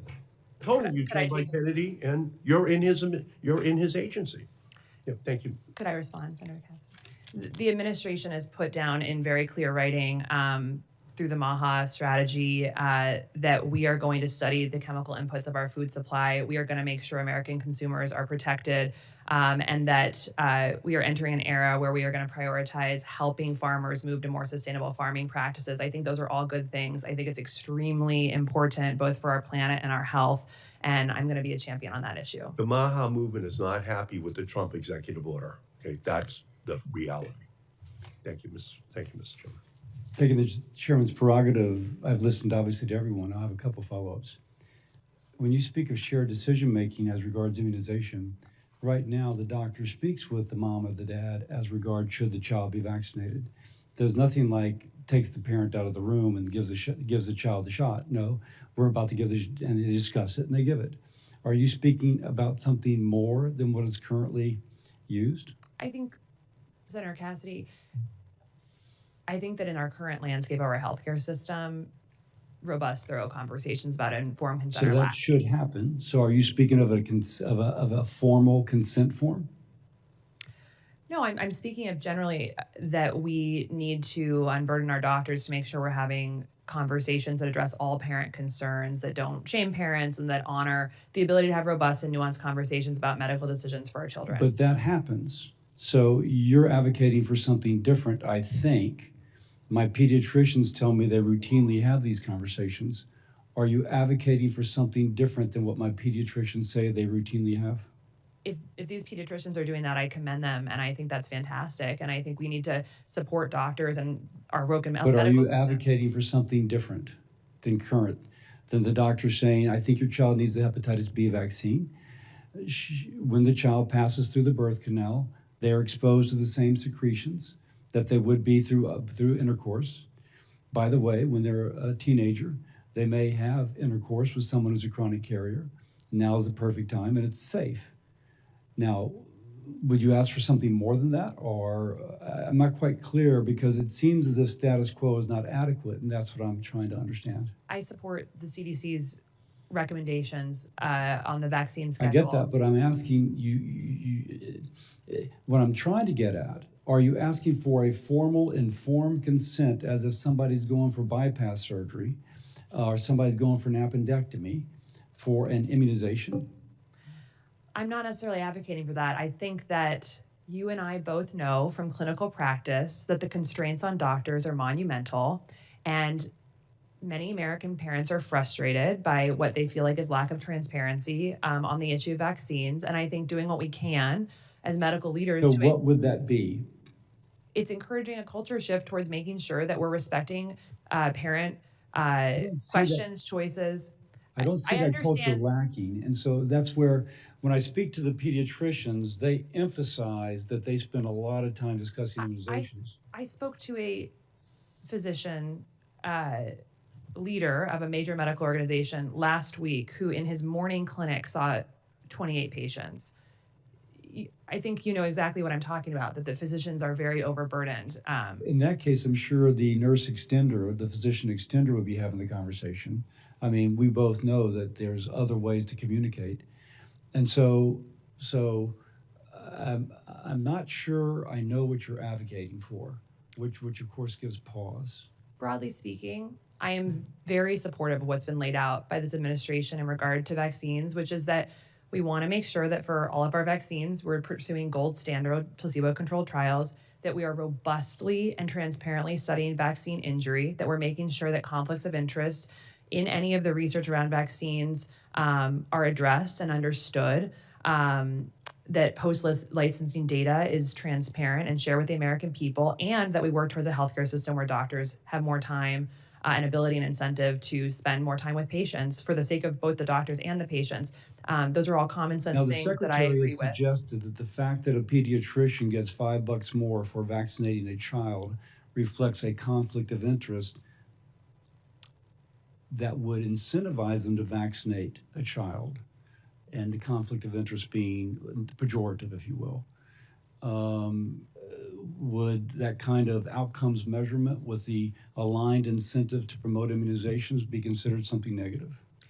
Senator Cassidy, I want to just back up and broadly just reassure you that this is not an issue that I intend to complicate or bring an agenda on vaccines. This has not been the core of my issue. As I said, I support the initiatives that the administration is putting forward to hopefully restore trust in public health through increased transparency and through placebo-controlled And one more trials. thing, I'm sorry, and you've made that point. You've presented very well, by the way. Let me just compliment you. It's clear that your concerns about metabolic disease are very important. And by the way, I agree with that totally. Do you agree with the need for universal hepatitis B immunization? I think right now, any parent in America can walk into their pediatrician's office and get access to the hepatitis B vaccine for their child if they want it. And my understanding is that that all insurers have agreed to continue with cost sharing on that vaccine. I accept that, but is universal hepatitis B immunization, irrespective of what age the vaccine would be given, is in your mind, is that an important goal? It is accessible to every American family right That's now. not what I'm asking. Is it an important goal? I think it is important, an important vaccine. It's a life-saving vaccine. I also think that parents' autonomy and family autonomy. No one's arguing that, because no one forces the respected. child. Well, that no one universal and parent autonomy, but broadly speaking, I believe that parents want to have a good faith conversation without shame with their Totally agree with doctors that. about vaccines, and that we need to move toward a medical culture where that's possible. And I genuinely believe that will help restore trust in public health. One more time. Right though. now, that's not Everything the you current say, I culture agree of with. medicine. But the question is, because we want to support parents, the question is universal hepatitis B immunization an important goal? I feel like we're going in a semantic loop here. Okay, but- Do you want to define for me exactly what you mean by Should we that be every promoting- child in America? Yeah, should we be promoting to parents that for the long-term safety of your child, she or he should be vaccinated for hepatitis B at some time in their youth? At some time in their youth, I think that's I'm sorry? at some time in their youth, I think that's an important recommendation. Yes. And okay, so universal, is that to say that you agree that universal hepatitis B immunization is a goal we should be shooting for? I think there are many parents, and I think the administration question whether this vaccine is necessary for all children on the first day of life. And I think that certainly if we're talking more broadly about promoting universal vaccination in children at some point in childhood, I think that's a worthy goal. Okay, and I'll just note that among some populations in Hawaii, up to 10% of the folks are chronically infected. And of course, we know that one of those may eventually marry someone who's not. So if they're not immunized and they marry someone who's chronically infected, then you're more likely to have acute infection in the person married to the person who's chronically infected. Right. And that's a very Hawaii specific, but it's of course can occur anywhere. Thank you very much for your testimony. Thank you, Senator Cassidy. For any senator wishing to ask additional questions for the records will be due 5 p.m. Thursday, February 26th. Thank you again for being here. The committee stands adjourned.